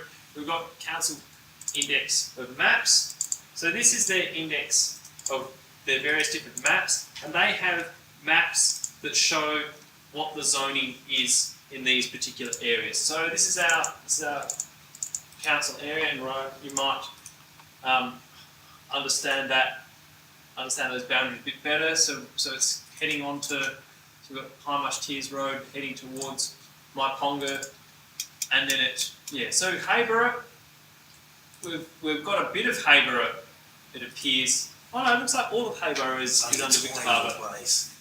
Yes, Hayborough is where we've got the golf course, and then, so our boundary chops part of it. So there's part of, I reckon that little bit is still called Hayborough as well. Yeah, So just that little tiny little place it is. Yeah. So that's a quirk, isn't it? Yeah. That yes, there's even so it even chops halfway through a street there, I think. So we've got Alexandrina in this bit that's not covered, and then so our area Hayborough we're talking about is partly in Victor Harbour, partly in the Alexandrina Council. So both of them come under greater metropolitan areas. So those maps show us our various different zonings, but and as much as I appreciate this planning document, it is really quite cumbersome. Working your way through these particular maps and then finding that zone on that map and trying to find areas through this system is very cumbersome. One thing, it's fairly new. I think I might have introduced it to some of my internal students for Materials and Methods Cert 4, was SA Map Viewer. So I did introduce that to you guys. Maybe I touched on it very briefly in the first lesson. Compliance. Oh yes, Anne-Marie showed you compliance. So James, I've used it before. You've used it before? Yeah. You guys are so lucky that exists. So, and that's only existed for a bit over a year now. Before that, you had to go to all these different places for all this various different bits of information. It's all being pulled together in this one resource, and so whilst you can find out your particular zone through this method, so you get your maps and your map reference, and then you go in there and you find that, let's say, zone map V1H/6, go there. Okay, well that's Hayborough. How cool is that? All right. So we look at zone V1H6, and it tells us that the zoning reference is PRO MLR. I'm not sure what that exactly stands for. So we get that zone from that. But I encourage you, to use SA Map Viewer, because it pulls all of this information together. It's not just zoning, but it's for areas within the metropolitan area. It shows us our wind speed. It shows us our bushfire attack level. So our bushfire rating. So we'll have low, medium, high, and flame zone shown on SA Map Viewer, it will show us whether there's mains water in the street. So if we want to work out, okay, what are our water retention requirements for CFS, we can go, all right, we're in medium bushfire, we don't have mains water, hence it's going to be 22,000 litres. So we can, all of that information is at that one-stop shop, which is the SA Map Viewer. And so for those listening in at home, we'll open that up for you now. So we've gone development plans online. Now supplement that, we'll go SA Map Viewer. So SA Map Viewer.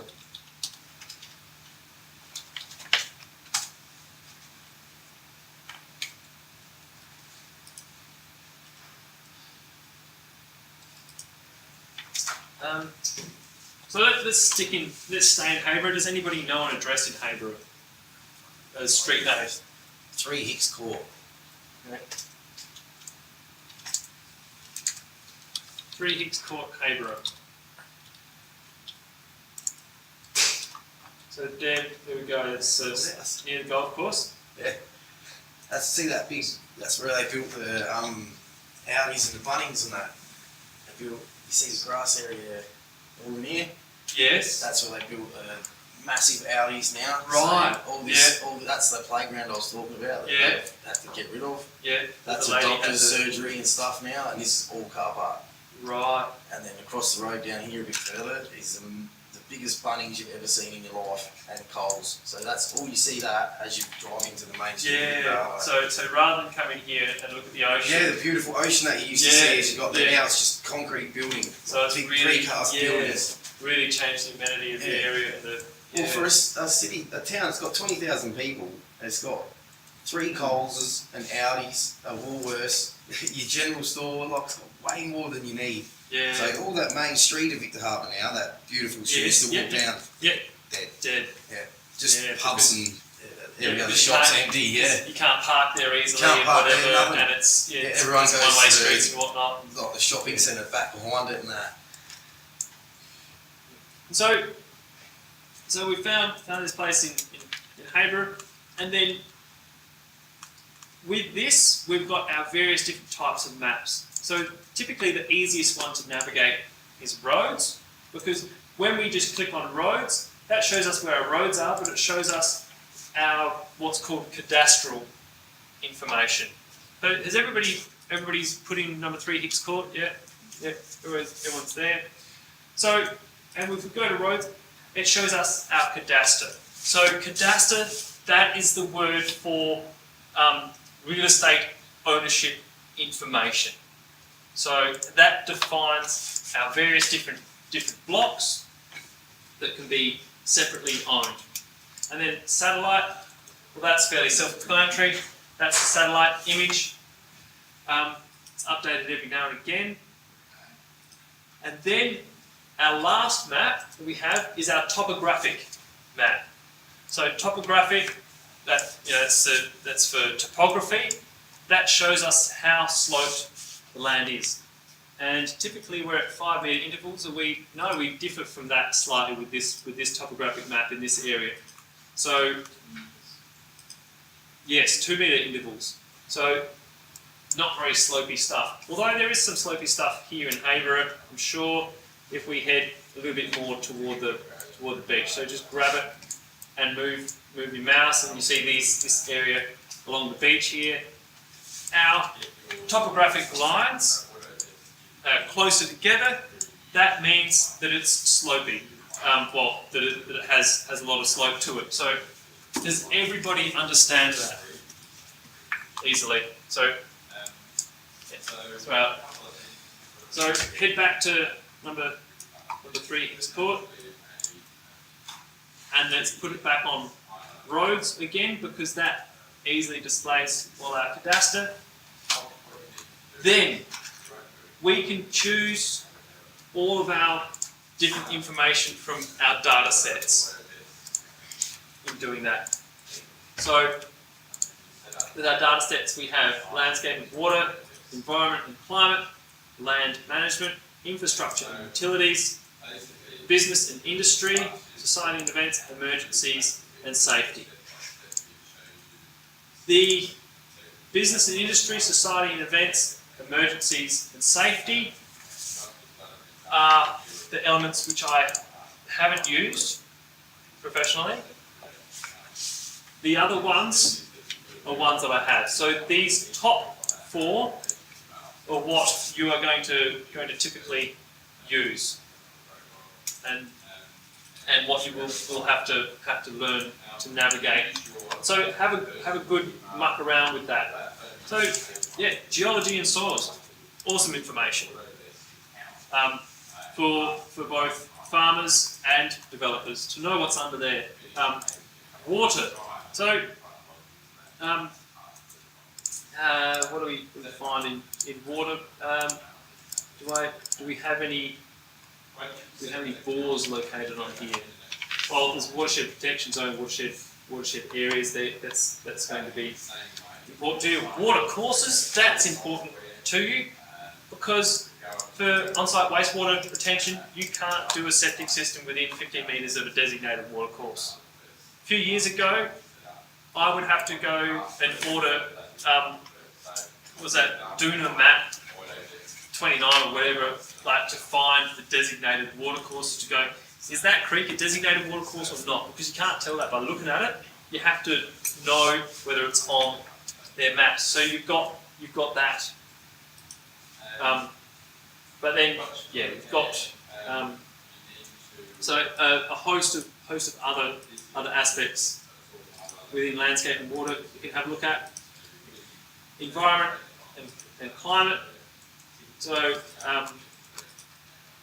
yeah, River Murray protection area might be important to you. State marine parks, it's sort of all of your fishermen, etc. So aspects there. Land management, you'll use a lot. Possibly you have places of rest. Property and planning. There's a lot of stuff in that we'll want to know. There's hundreds. Ooh. Yeah.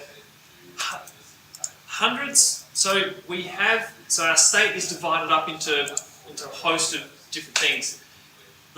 So we have sections. So you carve it up, it's in sections, and then within those sections you have hundreds. So, and that, yeah, it's all a bit of a mishmash, but 100 can actually be a very large area. So within the 100 of, let's call it the 100 of Alexandrina, right? That might actually be a very large area.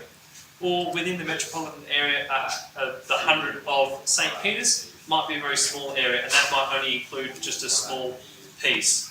So it's a layer of division of land. So yeah. So sections, hundreds, and then allotments. Where did you see the? Oh, in land management. Yeah. Down here's got hundreds. Never seen it before. Yeah. Yeah. Right through there. Yes. So yeah. So the hundreds down in this area are really quite large. Yeah. So you've got 100 of, I don't know, are you able to see what 100 of that is? Or we can actually tell by click, if you just click on a parcel of land, just go click, it's 100 of Coolwood. Oh, okay. That makes sense. Yeah. It must be massive. Teresa, there's a water well called the block right next door. Yeah, right. Well, there you go. So, that's it. Yeah, so that's important information. Can anybody think why a water well is important information? Your circuit stretches for your septic and things like that can tarnish the water in the well. Yeah, exactly. So it might mean that the surrounding block. So I'm going to or actually we're getting into lunchtime now. Or we're going to one, aren't we? Yeah, Going to one. Okay, so we'll stick at it. You guys are happy with that? So I'll get our water well happening there. So that's in landscape and water. Click on Is it boreholes. Boreholes? Go up. Hit Go up. up. Drill holes, there we go. Oh yes, drill holes. Yep. So, for those of you at home, so on our neighbouring allotment at number 5, Hicks Court, they've got a bore. That the fact that they've got a bore will most likely mean that nobody within a 50-metre radius of that bore will be able to have an on-site wastewater system. So you can't have your own septic system. So that will impact upon that. And yeah, and that is a thing that is. So I was looking at a place at Woodside to see if there was subdivision possible for this place at Woodside, and then yeah, and that was before SA Map Viewer. So I contacted the council, and the council said the whole site is peppered with boreholes, and there's no way you'll be able to do an on-site wastewater system on that, or hence do a subdivision of that. So it knocks that on the head straight away. That may impact on what can be done on those surrounding properties as well because of that borehole. So just going to have a quick look at satellite. What's there? So that's just a house. The house next door there. There's a borehole there. You may or may not be aware of it. Right. So data sets. So we've got boreholes there. That's an interesting one. Let's have a look for prescribed watercourses as well. So I've ticked prescribed watercourses. And I zone out. Oh, well, zoom out. Sorry, I zone out. Yeah. I'll see you later. No, zoom out. So we've chosen our boreholes on there. That's linked. And so now we see all of our boreholes peppered around the whole area. But designated watercourses, I thought most definitely we have one running there in Victor Harbour, or prescribed watercourses.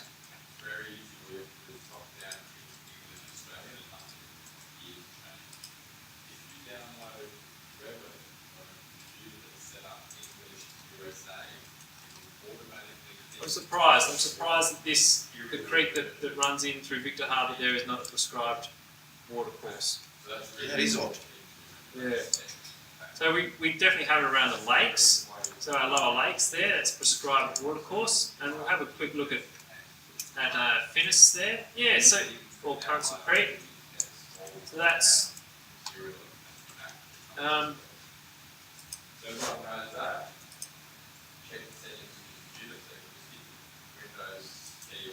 well, I'll tick watercourse as well. So further down, oh, there we have it. So we have a difference between prescribed watercourse and watercourses. So that might be something I have to check up on as well, exactly in the wording of the on-site wastewater guidelines, whether that's watercourse or prescribed. So it's watercourse as shown on certain map. And so here we have our watercourses shown. So out the back of Hayborough, or get back to Hayborough there. So we might have a dairy farm or something out here, and we'd have a bit of a creek that runs through somewhere, that runs every now and again in winter time. Get a bit of water through there. But if that is not shown on the maps as a watercourse, well then we can still do a septic system in that area. But if it's one of these watercourses shown on this map, then we can't. And same with the boreholes. And let's tick watershed protection zone. Do we have any watershed protection zones? Not just there, but we do once we get back up to Mount Barker. So for all the water that's heading back toward Adelaide, towards our various different creeks there. So I'll turn off watercourses to clear the map a little bit. And there we have area that comes under watershed protection zones. So for anybody who lives in the hills or was interested in developing in the hills would be familiar with that, with the watershed protection zones. Okay, so earlier I spoke about accessing planning SA and for our zones. So we'll switch this one off, and boreholes, I'll switch that one off as well. Clear up the map a bit, and then put landscape water back into its box. So we'll go to land management, go to property and planning,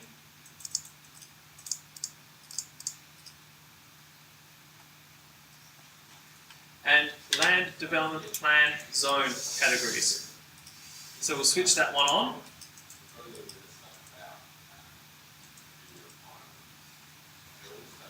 So that gives us some shading, which is indicative of various different zones, showing those different areas. But once we have land development plan zone categories switched on, we can then click on our allotment, and it has that information there for us. So rather than going through the tedious process of referring to the maps within Planning SA, we can go development plan code, Victor Harbour Zone R, residential, policy area 15.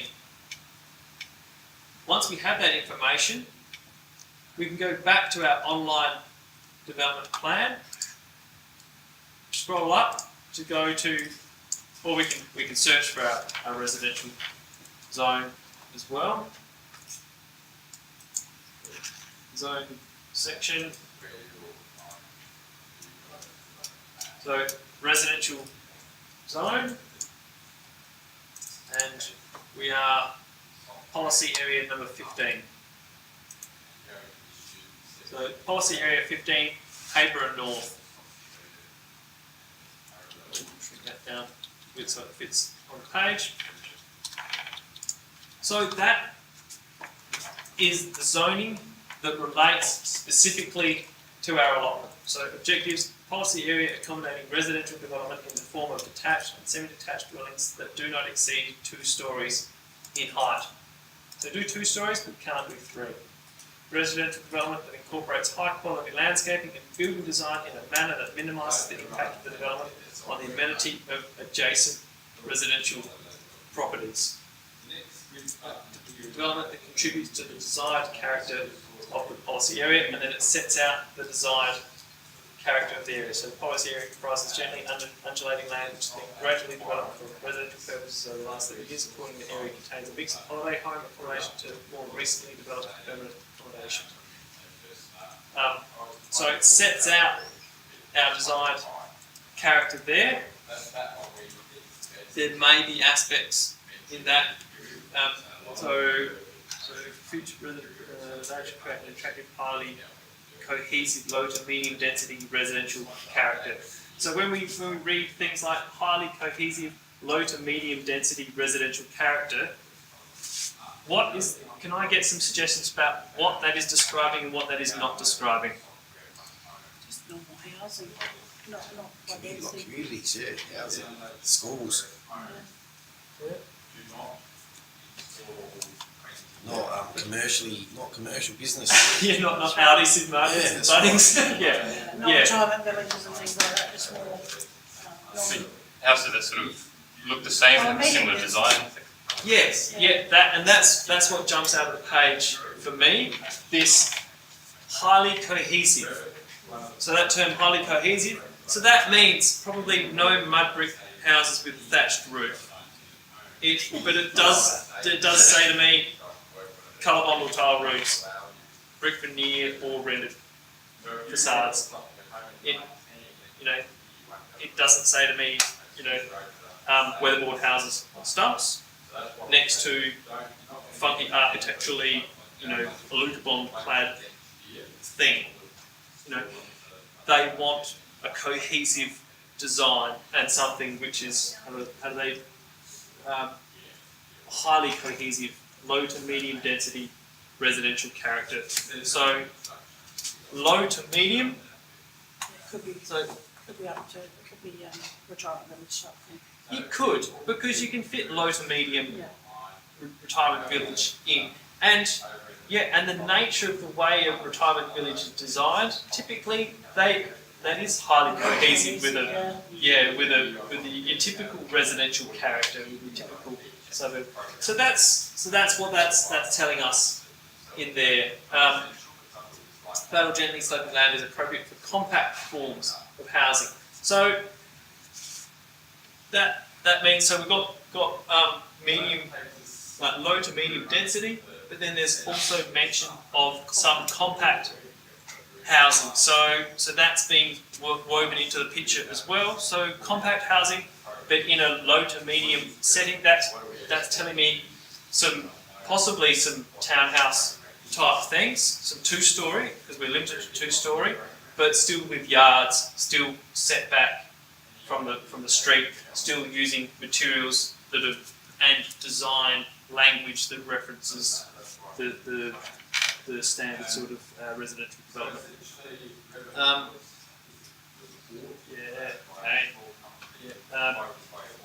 And then the configuration of allotments and roads should be designed to allow dwellings, blah, blah, blah. That's not so much for us designers, those roads are there. Unless you are going to be doing a major subdivision. Preferably, dwellings should address these frontages, so to Port Elliot Road, etc. So It's interesting what it says there about the future stuff. The vision and future development of land should also create an attractive streetscape along these frontages, and then you're talking about the Bunnings and everything. Yeah, no, Yeah, they've gone completely So, against yeah, what their own policy. their policy is. yeah, but as you said, that sounds like that was a tussle between state and local government. Local government have set out their zoning, their desired character for the area, what they see Hayborough will be. But then state government has a different idea. They go, okay, that's what you see Hayborough to be, but we see that this is a growing metropolis. We have an ageing population, a demographic. I think that's what you're saying there is exactly what they were thinking. Yeah. It's the aging thing, more jobs coming in because there's Bunnings and Audis and that, but it kind of six one half a dozen the other because a lot of people lost their jobs. Like for instance, there's a Mitre 10 there that could perfectly fine size for the place. Yes. Well, I thought And that everybody makes that works sense. there, that's going to go bankrupt, and they've already said that because everyone's going to go to Bunnings. Yeah. So because it's not as big. But Not everybody. I prefer the smaller I ones. prefer the smaller one. Oh, when I did my apprenticeship, there was no Bunnings and that. It was just like carpenters went to particular carpentry places, and they had all the carpentry tools and small places, mum and pop shops. It's terrible. If you drive down there to Victor Harbour, it's very bad as you drive in there. It doesn't look like a beautiful coastal holiday town. Anymore. Yeah. No. Yeah. Well, like I said, the first thing you see is a massive school and then an Audi, Bunnings, Coles. It's not very pretty. Yeah. And unfortunately, us as individuals and building designers, we have to read this. We have to adhere to this. So our clients come to us and they say, "Oh, we want to build a place here. We've got this. We're looking at this allotment. We want to build a place for that." We have to be aware of that because if we are not doing to this, well then that's going to be a lengthy planning process, which we don't want for our client. They're paying interest on that block of land every day. And we want to make it easy for our client. We want to ensure that our design gets through council. So we need to listen to this. When you're building a Bunnings or an Audi, possibly you don't. And that you can go beyond that and you can put in these submissions or you can have approval from state or federal to enable to override those planning An decisions. issue as well in Golden Grove right now. There's anyone here live near Golden Grove? You know, Moppy Vista Soccer Club. There's big ovals there, and the club's put in a petition to move to another place to have the council build another place, but the residents have said no, we don't want you moving because a company, it's just a German type of housing thing again. have already brought the oval and have got everything in place to build this big top Audis thing, and now they have to stop because the residents have said, nah, like we want to look out our front yards and see grass, not big concrete building. And the soccer club said, well, if we're going to stay here, the council's going to put in AstroTurf, and we're going to fence it all off. So you're going to have you're not going to be able to use the oval for walking across either. So, but the thing is that not everybody knows it's already been sold. The land's been sold already. So what's happened now is the soccer club has got nowhere to go. So, I don't know what they're going to do about that, but... Do you know how it works? Like, say, the state and local governments each have a different idea of what they want to do with the land. Would it be more often than not that the state government just sort of have it their way, or is there sort of like... I don't actually know the answer to that, because typically the interests are aligned.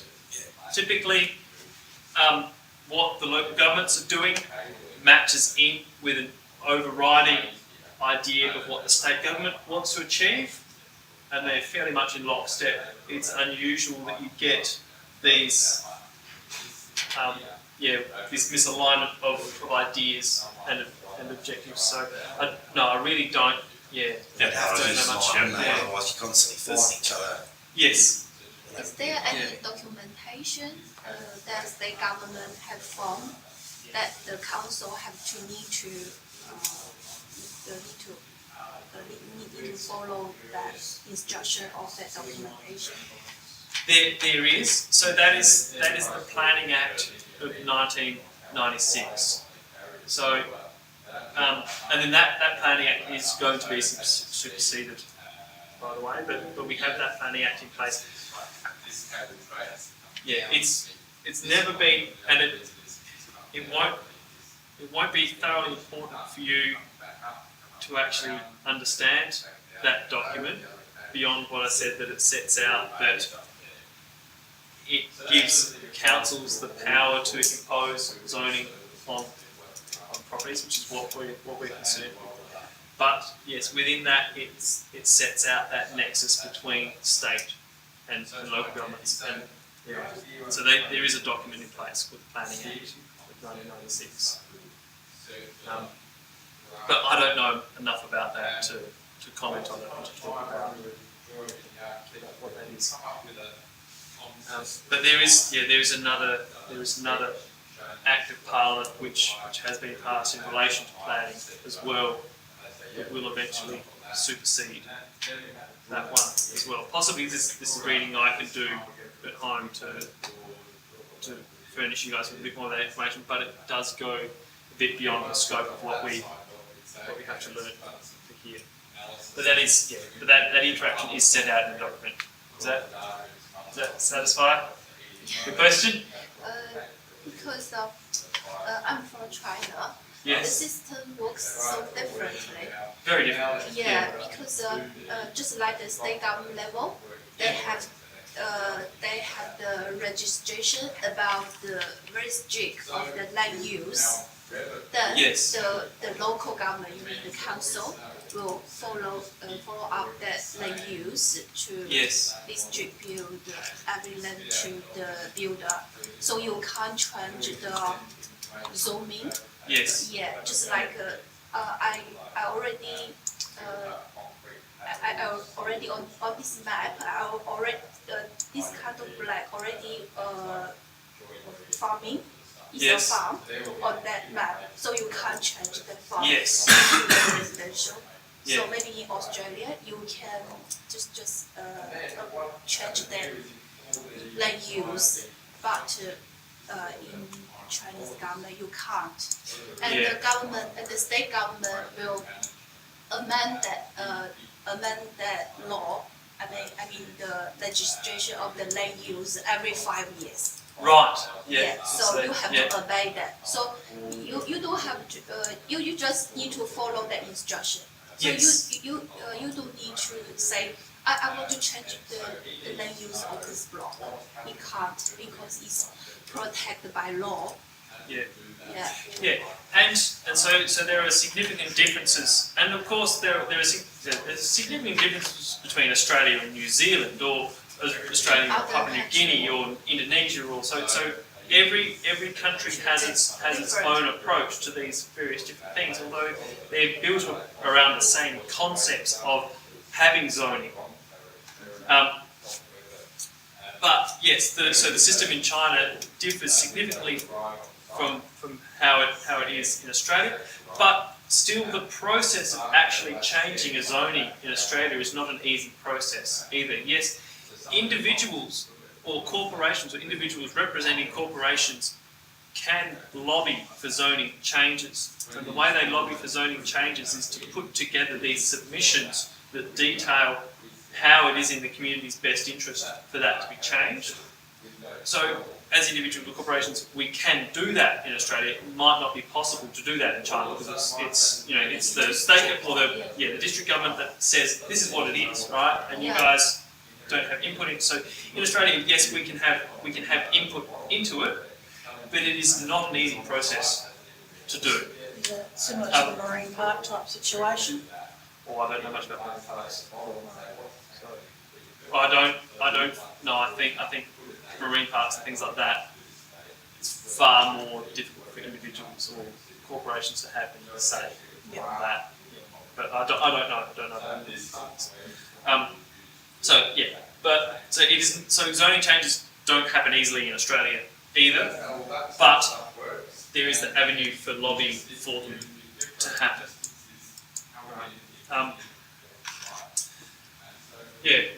But so just a quick history on zoning. So, the reason we have zoning. Let's think back to medieval England, right? People, the vast majority of population, they're serfs, those who got landowners, and then people who dig soil or whatever and grow some veggies, and the landowners take some of that, the produce or whatever, or the profits and whatever. And then you start to have some industrialisation. So people built mills to mill wool and fibre and whatever. People so people who were serfs or so started buying their own places, and London became large, and you had a whole bunch of people living on London Bridge, or just people living however, and so some person go, well, I know how to chop up a cow, I'll run a butcher shop, and they do that, and then they just chuck the offal out the back or into the street or something, and people in medieval England sort of accepted that for a bit, because it was like, well, at least we've got meat to buy and all that sort of stuff, don't upset the cart. But then over time people started thinking there must be a better way to live, there must be a better way to handle waste, handle all these resources. I'm happy to bring my cows in through this way, it's really cumbersome, whatever. Let's sort some things out. And so that's sort of the genesis of property planning. So you have some sort of tier of government within London saying, okay, let's do things a bit different. Let's start organising things. So the butcher's not chucking his stuff out there, so those people aren't putting poo there, all that sort of stuff. Let's ensure that happens. Let's get a centralised sewer system and systems in place, and let's get some infrastructure to bring these things into the city well, rather than having them carted in individually or so. Let's get this thing to function a bit better. So that's sort of the genesis of planning. And then later on, you had people thinking, well, that's all well and good, these cities are functioning okay, but what we don't have are any trees and public spaces and greenery. That's an important aspect for humans and for humanity of where we live.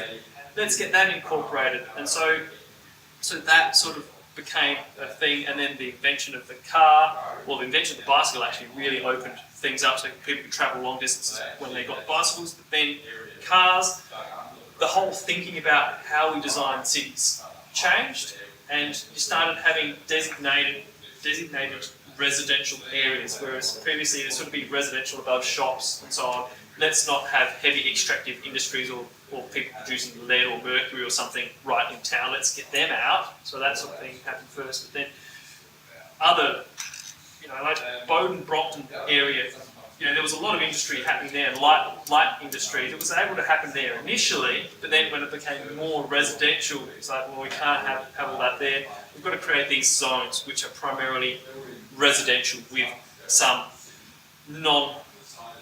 some industries that don't impact upon other people happening there. So that, and then you get these planning and these separate zones produced. So you have an industrial zone down at Wingfield, you have residential zones in between there, and then you have this residential industrial mix, sort of Bowden, Brompton, and then you have high-end residential sort of thing happening in North Adelaide, etc. So you've got these different zones, and then you have primarily office and like commerce and retail happening in the city, and that's our planning up until now. Except that with things like Mawson Lakes, that's a bit of a new concept in what it's called. It's called a multifunction POS. So it's an area where you're returning a little bit toward having retail and then houses, like residential dwellings above retail. You're having research and development and industry close to residential and so on. So it's a bit of a rethinking of that. But that's kind of our approach to zoning in a nutshell. And that's sort of how we've arrived at what we've got. But so the zoning does get changed every now and again. A lot of that happens from local government wanting to have a thing happening, but state government having a hand in that, and then sometimes individuals or corporations having a hand within that itself as well. There's also some changes in this planning documentation in China, but just based on every 5 or 10 years, the government will organize the experts to just like amend the planning. Amending that. But during the 5 years or 10 years, you can't change the zoning or change the function of the land, the use of the land. Yeah, within our system, it's not designated to a certain time that there will be change. Change happens sometimes, and in a surprising fashion, or and it happens a bit more of an ad hoc manner. If I think of an area of Lakeview there that was developers wanted to make it residential, and then there were various different interests and groups saying, we can't have that residential, it can't be residential, and they kept putting in things and they kept getting turned back until it got approved. And then once it's approved, then it's residential, and then that's kind of how our zoning happens as well, and how our development happens is by that chipping away. Anyhow, so we have then within our zoning document, our zone specific to that property at Hayborough. So it says development should not be undertaken unless it is consistent with the desired character for the policy area. Development within the policy area should be comprised of detached and semi-detached dwellings that do not exceed 2 stories in height. So it's reiterating that once again. So that was in the overall objectives that it's restated here. Residential development in the form of road dwellings, group dwellings, or residential flat buildings should not be undertaken within the policy area. Correct. So now what have we got? So road dwellings, group dwellings, or residential flat buildings. So that's kind of consistent with the picture we were painting earlier, isn't it? But yeah, when I was saying townhouses, I was thinking about road dwellings, but that's explicitly said no here, so no road dwellings, group dwellings. But detached or semi-detached. Everybody in this room knows what semi-detached means. It's like sheds and carports and something like that stuff related to the houses. No. As No. a party wall. Yes, where it has a party wall. And you're cool with the semi-detached? Yeah. Sorry, I was just reading. I just reading them off. Yeah, so I'll quickly sketch. Oh, well, here I've got my semi-detached drawn up here already. So that, if I block it off there, I've just got the one building, that's detached. That building does not have a common wall with anybody.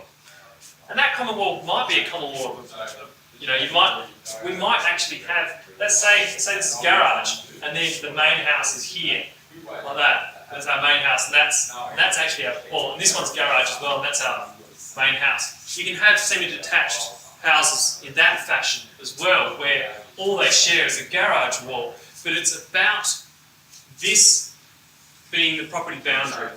Where the property boundary is, there is a wall that is shared by both structures. That's a semi-detached. But your typical, the semi-detached you used to have called masonettes in the sort of inner urban areas. You had, this is house, this is house. You had people living right next to each other. What a housing trust like that. Yeah, yes, a lot of housing trust. You see Like a that. lot more of that now. With splitting blocks and Yeah. subdividing and that, sort of detached like that. Yeah, well, if you've got councils having in their zoning, okay, minimum allotment size of 170 square metres and 9 metre frontage. What are your options? You're going. That says party walls between. Building on the boundaries come like when I can remember 5-10 years ago, we never ever built boundary to boundary. Now everything's built right on boundary, all brick wall. Yeah, well, we've gone through it. So if you look at Adelaide when it was first being built, there's a lot of boundary to boundary. Like in North Adelaide, the sort of workers' cottages there, the parklands, all these tiny little things, all boundary, and that was because that's sort of how it was happening in England. This idea of, and also because. Yeah, when Australia was settled, there wasn't the invention of the bicycle. Yeah. So we've seen the horse and cart, the bicycle, the car, but a lot of Adelaide's developments happened within that later period. So you've got all these medieval cities within Europe that existed for hundreds of years before the invention of any of these things. That's been their main architecture. It's all crammed up. That's how we sort of started in Adelaide. Well, like this, and Colonel Light's vision was for 3-storey houses. Then all this stuff happened, and people were like, okay, well, we can Expand. Yeah, we can expand. We can go out. And then we've talked to the cows come home about the pros and cons of all that. But then some of the cons is that it ends up meaning that people have to drive cars. People drive cars, and that's fine around the suburbs. They get into the city. The city isn't, we don't want major highways, we still want people in the city, right? So it gets congested. So the idea is, okay, well, let's get some people living closer together then. Let's make minimum, smaller allotment sizes. Let's allow this closer and closer living to happen. And, and since living in the Netherlands, I'm far more open to that. Exactly. So, and so it is, in part, it's about what you've experienced, what you've seen everywhere, and I guess there are not many people alive today who would say, still remember, oh yes, back in the 1880s we would, nobody alive. But doing all right. But then, so most of the people who live in South Australia or Australia today will go, okay, yes, I remember the quarter acre block, the house, and that's what I want. And so planning, it's about balancing all those competing ideas and interests, but that's definitely a major thing of what Australians think about how to live is big block, and so that's. We're also very multicultural now. We are, There's a lot of people that come from very densely populated places, so we're used to that. Yeah. You would have. Did you live in a densely populated? Very densely. Very. It was a very big population. Yeah. And most people just live in a small apartment. Yeah. Yeah, just like a beehive. Yeah. And does anybody know what a tatami mat is? Yep. Yeah. So you've got apartments measured in Tokyo on tatamis. Like 2 tatami apartment. Like so 2 mats. That's your apartment. That's the size of your apartment. Yeah. And so antithesis of what we're dealing with in Australia. But so I think also people are becoming very busy now, and so they don't want the big yards that they have to maintain on the weekends. yes, Things like that, so. yeah. And so, That's what I mean. If you have kids, maybe you just maybe big yard is very good for kids to play. Yeah. Yeah. Oh, I've got 5, man. I need a yard. I'm a I yard. need a yard for me to go out into, not Yeah. for the kids. It's the only place I get away from them. So I've been to Canberra before. You see, they've got this new sort of modern design house. They're just kind of like big grey kind of cube with a real small yards, and they're not so very wide, like say 2-story, but real sort of, not very wide living room and kitchen and stuff. Yeah. They're sort of different to, I guess, here in South Australia, the sort of, I guess, houses we have. We'll have to Yeah, go up. but I think that is the eventual thing. Yeah, we'll is have to that go we up. have to go up because we can't keep going out. I live just a bit above Ross Trevor and Newton area. Like I'm a bit into farming. Beautiful soil there. I think it's a shame all these houses are built on this lovely soil. And for reasons like that, yes, you've got to go up rather than go out. We can't just keep doing that. Something we've always Doing that done. forever, but also congestion, the way cities work. But planning is about matching all those competing interests. I'm just saying, you're the guy. I want a big house on a big block, and James going, oh, I've been to Canberra. I love the house to take up the whole block, right? And Yeah, I'm a big lad. and you might be like, I lived in Copenhagen. I want to ride a bike everywhere. And so it's about matching all those competing interests. But also you've got to allow to grow the food. You've got to have your farming on. Yeah, You that's keep expanding. You need use your farming infrastructure, lands. don't you? Yeah. And that's what this is all about. And this zoning that pertains to that particular block number 3, something or other court, that's the microcosm of what's happening in that bigger picture. But as designers, that's primarily what we are focused on, is what we can do on that particular block. So we're thinking about that. And that's a great segue into this next thing. So allotments of dwellings should have a minimum site area and frontage to public roads not less than that shown in the following table. So detached dwelling of 500 square metres. So if you don't want to have a party wall, you need to buy a block which is at least 500 square metres with a minimum frontage of 12 metres, which is not huge actually. That's That's not that big. no. Or if you're okay with doing the semi-detached, have a party wall. Your minimum site area is 300 square metres, so you can buy an allotment in there that's only 300 square metres, or vice versa. If you bought an allotment with 300 square metres or 312, then you have to build a semi-detached. And anything up to 500, you have to build a semi-detached. But it can have a minimum frontage of 9 metres. Yeah. But so that's Window. That's all. it. that's our residential zoning for policy area 15 in Hayborough. Every single allotment so I encourage you to look up the zoning of your house, but maybe you did. But look up the zoning of your house at home. Have a look at the zoning of that, or if you live in an apartment of the block there of that area. Look at what the zoning is and what that sets out and what it allows and what it doesn't allow. One other thing I would like to mention, like to sort of head it off, is that we have our zonings. We have our zoning as it's prescribed, and you go, okay, that's the zone. I understand that zone. I understand that zone really well. And you look around and you go, hey, but that one doesn't fit in. That doesn't fit in. That doesn't fit in. Primarily, that's because zoning does change. Ideas around zoning do change.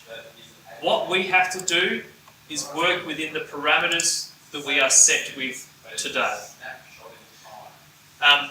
Yes, we can push those boundaries in certain circumstances. That's not what this subject is about. So it's not about pushing those boundaries. Yes, we can.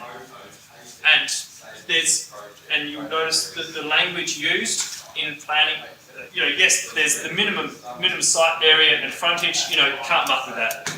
There's nothing you can do about that. But the rest of it, it is written in kind of general language. So there's room to move on these things. But that thing of where you see stuff not fitting in, quite often it's because it was done before various bits of legislation were brought in, or before zoning changes were made. And do be aware of that, because invariably that's something your client is going to say as well. When you say no, we're not going to get that through, they'll go, yeah, but there's an old stone bungalow just over there. Why can't I build an old stone bungalow? Yeah. And so you're going to have those conversations and be prepared for that, and say yes, they are the parameters that are set out for us today. If we work within those parameters, we'll have a fairly plain sailing, easy process, planning, building approval, get it built to a budget. If we step outside of that, then we may have issues. If you're working on one of the houses, say it's prior to the new zoning laws or whatever, and you say you've got to do an extension on it, do you need to make the whole house compliant then, or just the extension? Just the extension. Just the extension. So that was definitely an aspect that we dealt with a lot at Manfred Pride, because we're all doing repair and reinstatement work. Yeah. Any new construction you do has to meet the National Construction Code. Anything you touch has to meet the National Construction Code.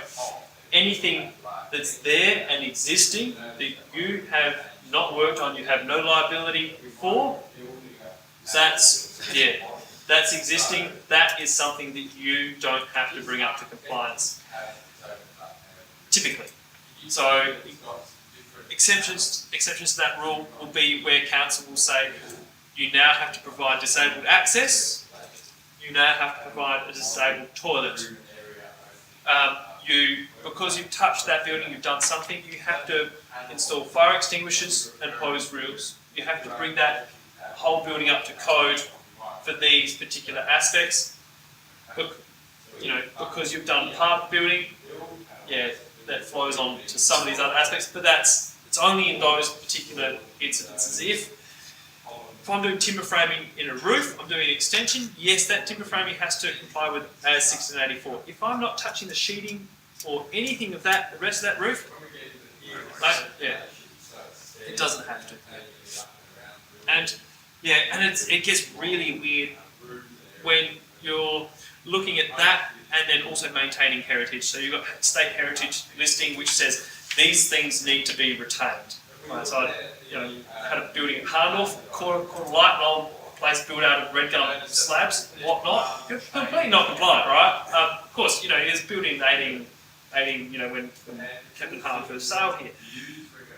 Not compliant, burnt out, so this is no longer structurally viable. You've got to build a structure in there that complies, but then leave all this stuff for state heritage. It's really, it gets really weird. But the basic rule of thumb is, if you don't touch it, it doesn't have to be compliant. That's the basic. So we've got to work within that. So how much? So we've got 10 minutes before break. So you've got your program for due dates.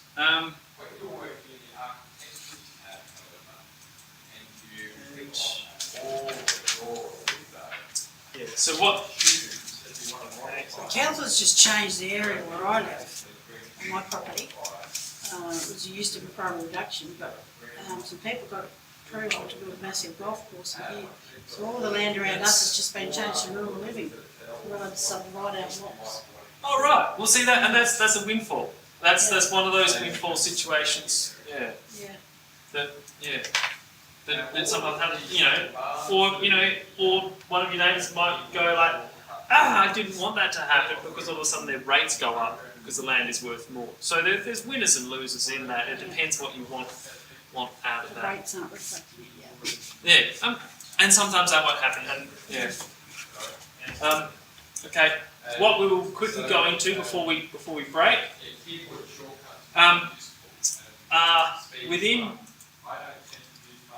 I mentioned earlier that this subject is a lot about storing information, about your keeping information, about your backups, about your filing system. So every office has its own filing system. So by no means think that, okay, I've learned how to do a filing system, that's the way it's going to be when I walk into an office. They all have their own. And even with drawing plans and so on, using AutoCAD or Revit or whatever, every office has their own approach to these things. Beware of that. What we've done is, or what Meredith has done, is pulled together something that reflects how things should be done. It's also as it's set out by the training manual for this subject. So we've got in here office filing protocol. So has everybody found the office filing protocol and the folder to open up? So it's a folder called office filing protocol. So It's just not in there. yeah, it is. Oh, Yeah, yes. so it's that one just there. Oh, right, yeah, sorry. Yeah.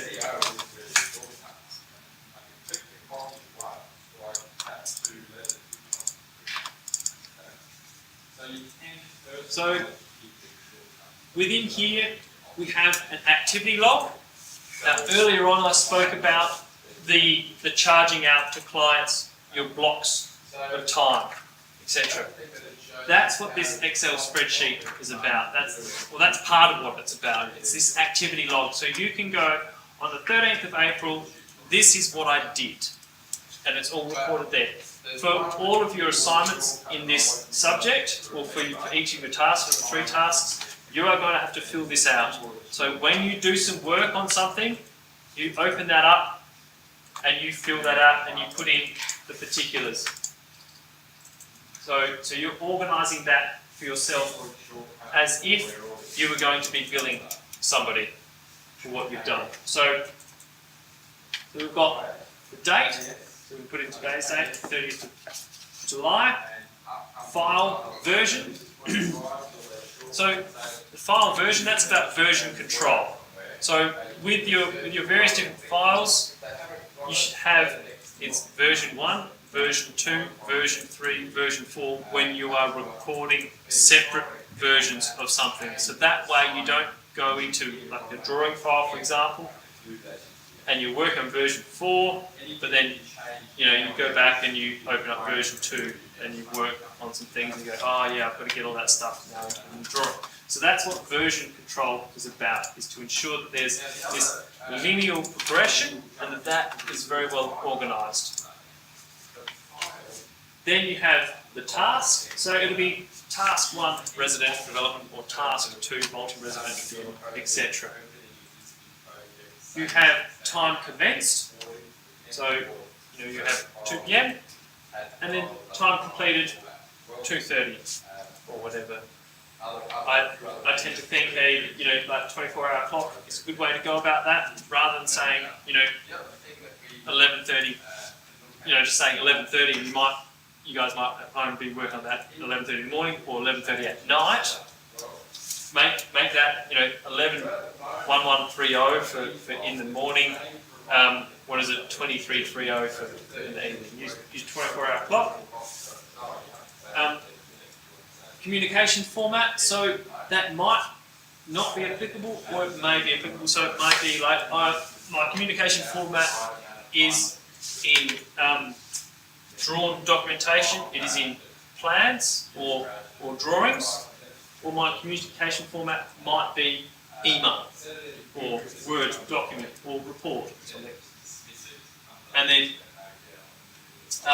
up here got your project title, project number, or attachments. So there's a couple spelling areas around the place. I think I can edit it from here. I'll see if that works. So no, it's read only. Okay. I'll just get back. I won't bother doing that right now. So attachments, from, to, and any response date. So that will be typically within your communication with me. So you'll send off part 1 to me, planning approval or so. And then so you go from you to me, and then response date, etc. So you will have that will be your repository for all of your information. And as I said before, it is about as interesting as double entry bookkeeping. Really boring stuff, but it has a purpose. And and you do have to go through it. So you have a different one of these for every project. So you have a different one for every project you do. So, and then fill that out. So at home, like every time I'm working on, say, like task 1, I would just sort of fill this out, when I finish it, so we'll start at, 10 p.m. finish at like 30, just right in there. Yes, yep. And, and I suggest, look, it is for various different tasks, but I suggest putting in there your research time as well. So tonight it's unlikely to be working on any actual tasks. What you will be doing is going through the resources and looking at some of these resources, and you might spend 2 hours doing that. Put it in your activity log. So we're essentially working on task 1 at the moment. So put it in your activity log. But that's what you've done. So you just wouldn't fill out like file version because we're not actually still working. Well, you will start, and that's what we'll get onto next. So that's our activity log. So within here, there's information about filing, how and why. So that's a resource for you to read at home, although much of that's been outlined in what we're talking about. There's also a PDF here about backups. Adobe. So it's talking about creating backups, why you should create a backup, and it should also be how to. No, it's not. It's not mentioning, not giving you steps to backing up to the cloud. We'll close that one. So that's about why backups. Mira told me that in here it's about backing up on. There's information here on backing up in the cloud as well, but I think there's not. I have to chase that one up. Possibly. Because you'll be using USB and also using cloud storage in your storage at home. We need various sources for backing up, and you need to be able to show me that you have. What's that? We have to do that with compliance. Right. Yeah. So I'll chase that up, possibly during the lunch break. But I think this is referring to the wrong cloud. And while we're here, I'll make that note. So, does everybody know what a revision cloud is? So a revision cloud, that's something that you add on drawings to say that there has been a revision happened in this area. So if this jumble over here are my drawings, that's a floor plan for something, right? And we decided, for some reason, whatever, in this area, that bit there, we have to change that. Let's say that's a shower, right? We'll know that's become a shower. That shower needs to be over here, in this bit. What we will do is, on our drawings, draw something like that. And there's a line that you can choose to do that. Well, I think in Revit, is there just a revision cloud? Revision cloud, you press a button and and you just do your cloud around whatever you want to do. yeah, similar to AutoCAD. AutoCAD is very similar to Revit. Yeah, yeah, cool. Where it's just simpler. Yeah, yeah, A lot simpler. yeah. Yeah, it does stuff for you, walls and windows. And Yeah, and your elevations and that are all done for you. Yes, Stuff like that. section. Yeah, Yeah. sections. So we have to make that revision.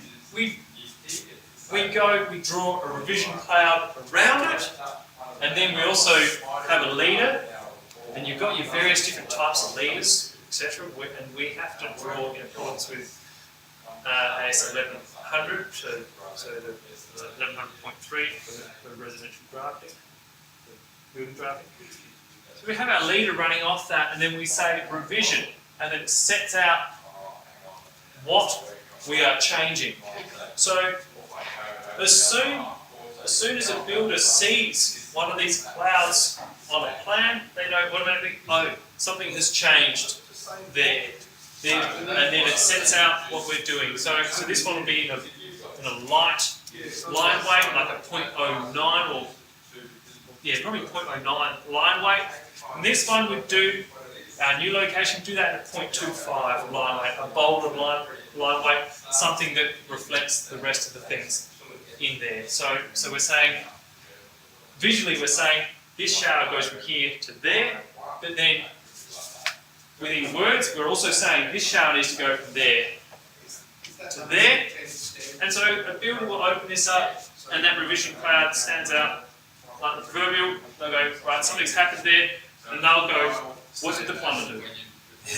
What set of plans does the plumber have? Let's check that out first. And go, all right, where's our thing going? Do we need to cut up the slab? Whatever. So that's the thing about revision plans. There's a funny thing on the internet about some set of plans that have a revision cloud on it, and then workers got a concrete core up and cored a cloud shape in the floor. I don't know if that was real or whether it's just a bit of internet being the internet, but I bet it was real. yeah. I've seen some things. Yeah. So that's a bit of a funny one. So revision cloud distinct from the cloud as an area where data exists and documents are stored, etc. So we all know that distinction.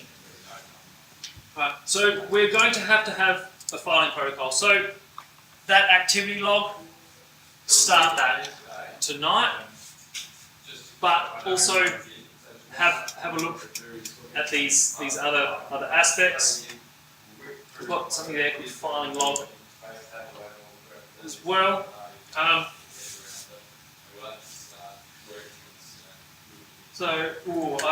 Because I'm new to this subject as well, I don't know about how much everything is required.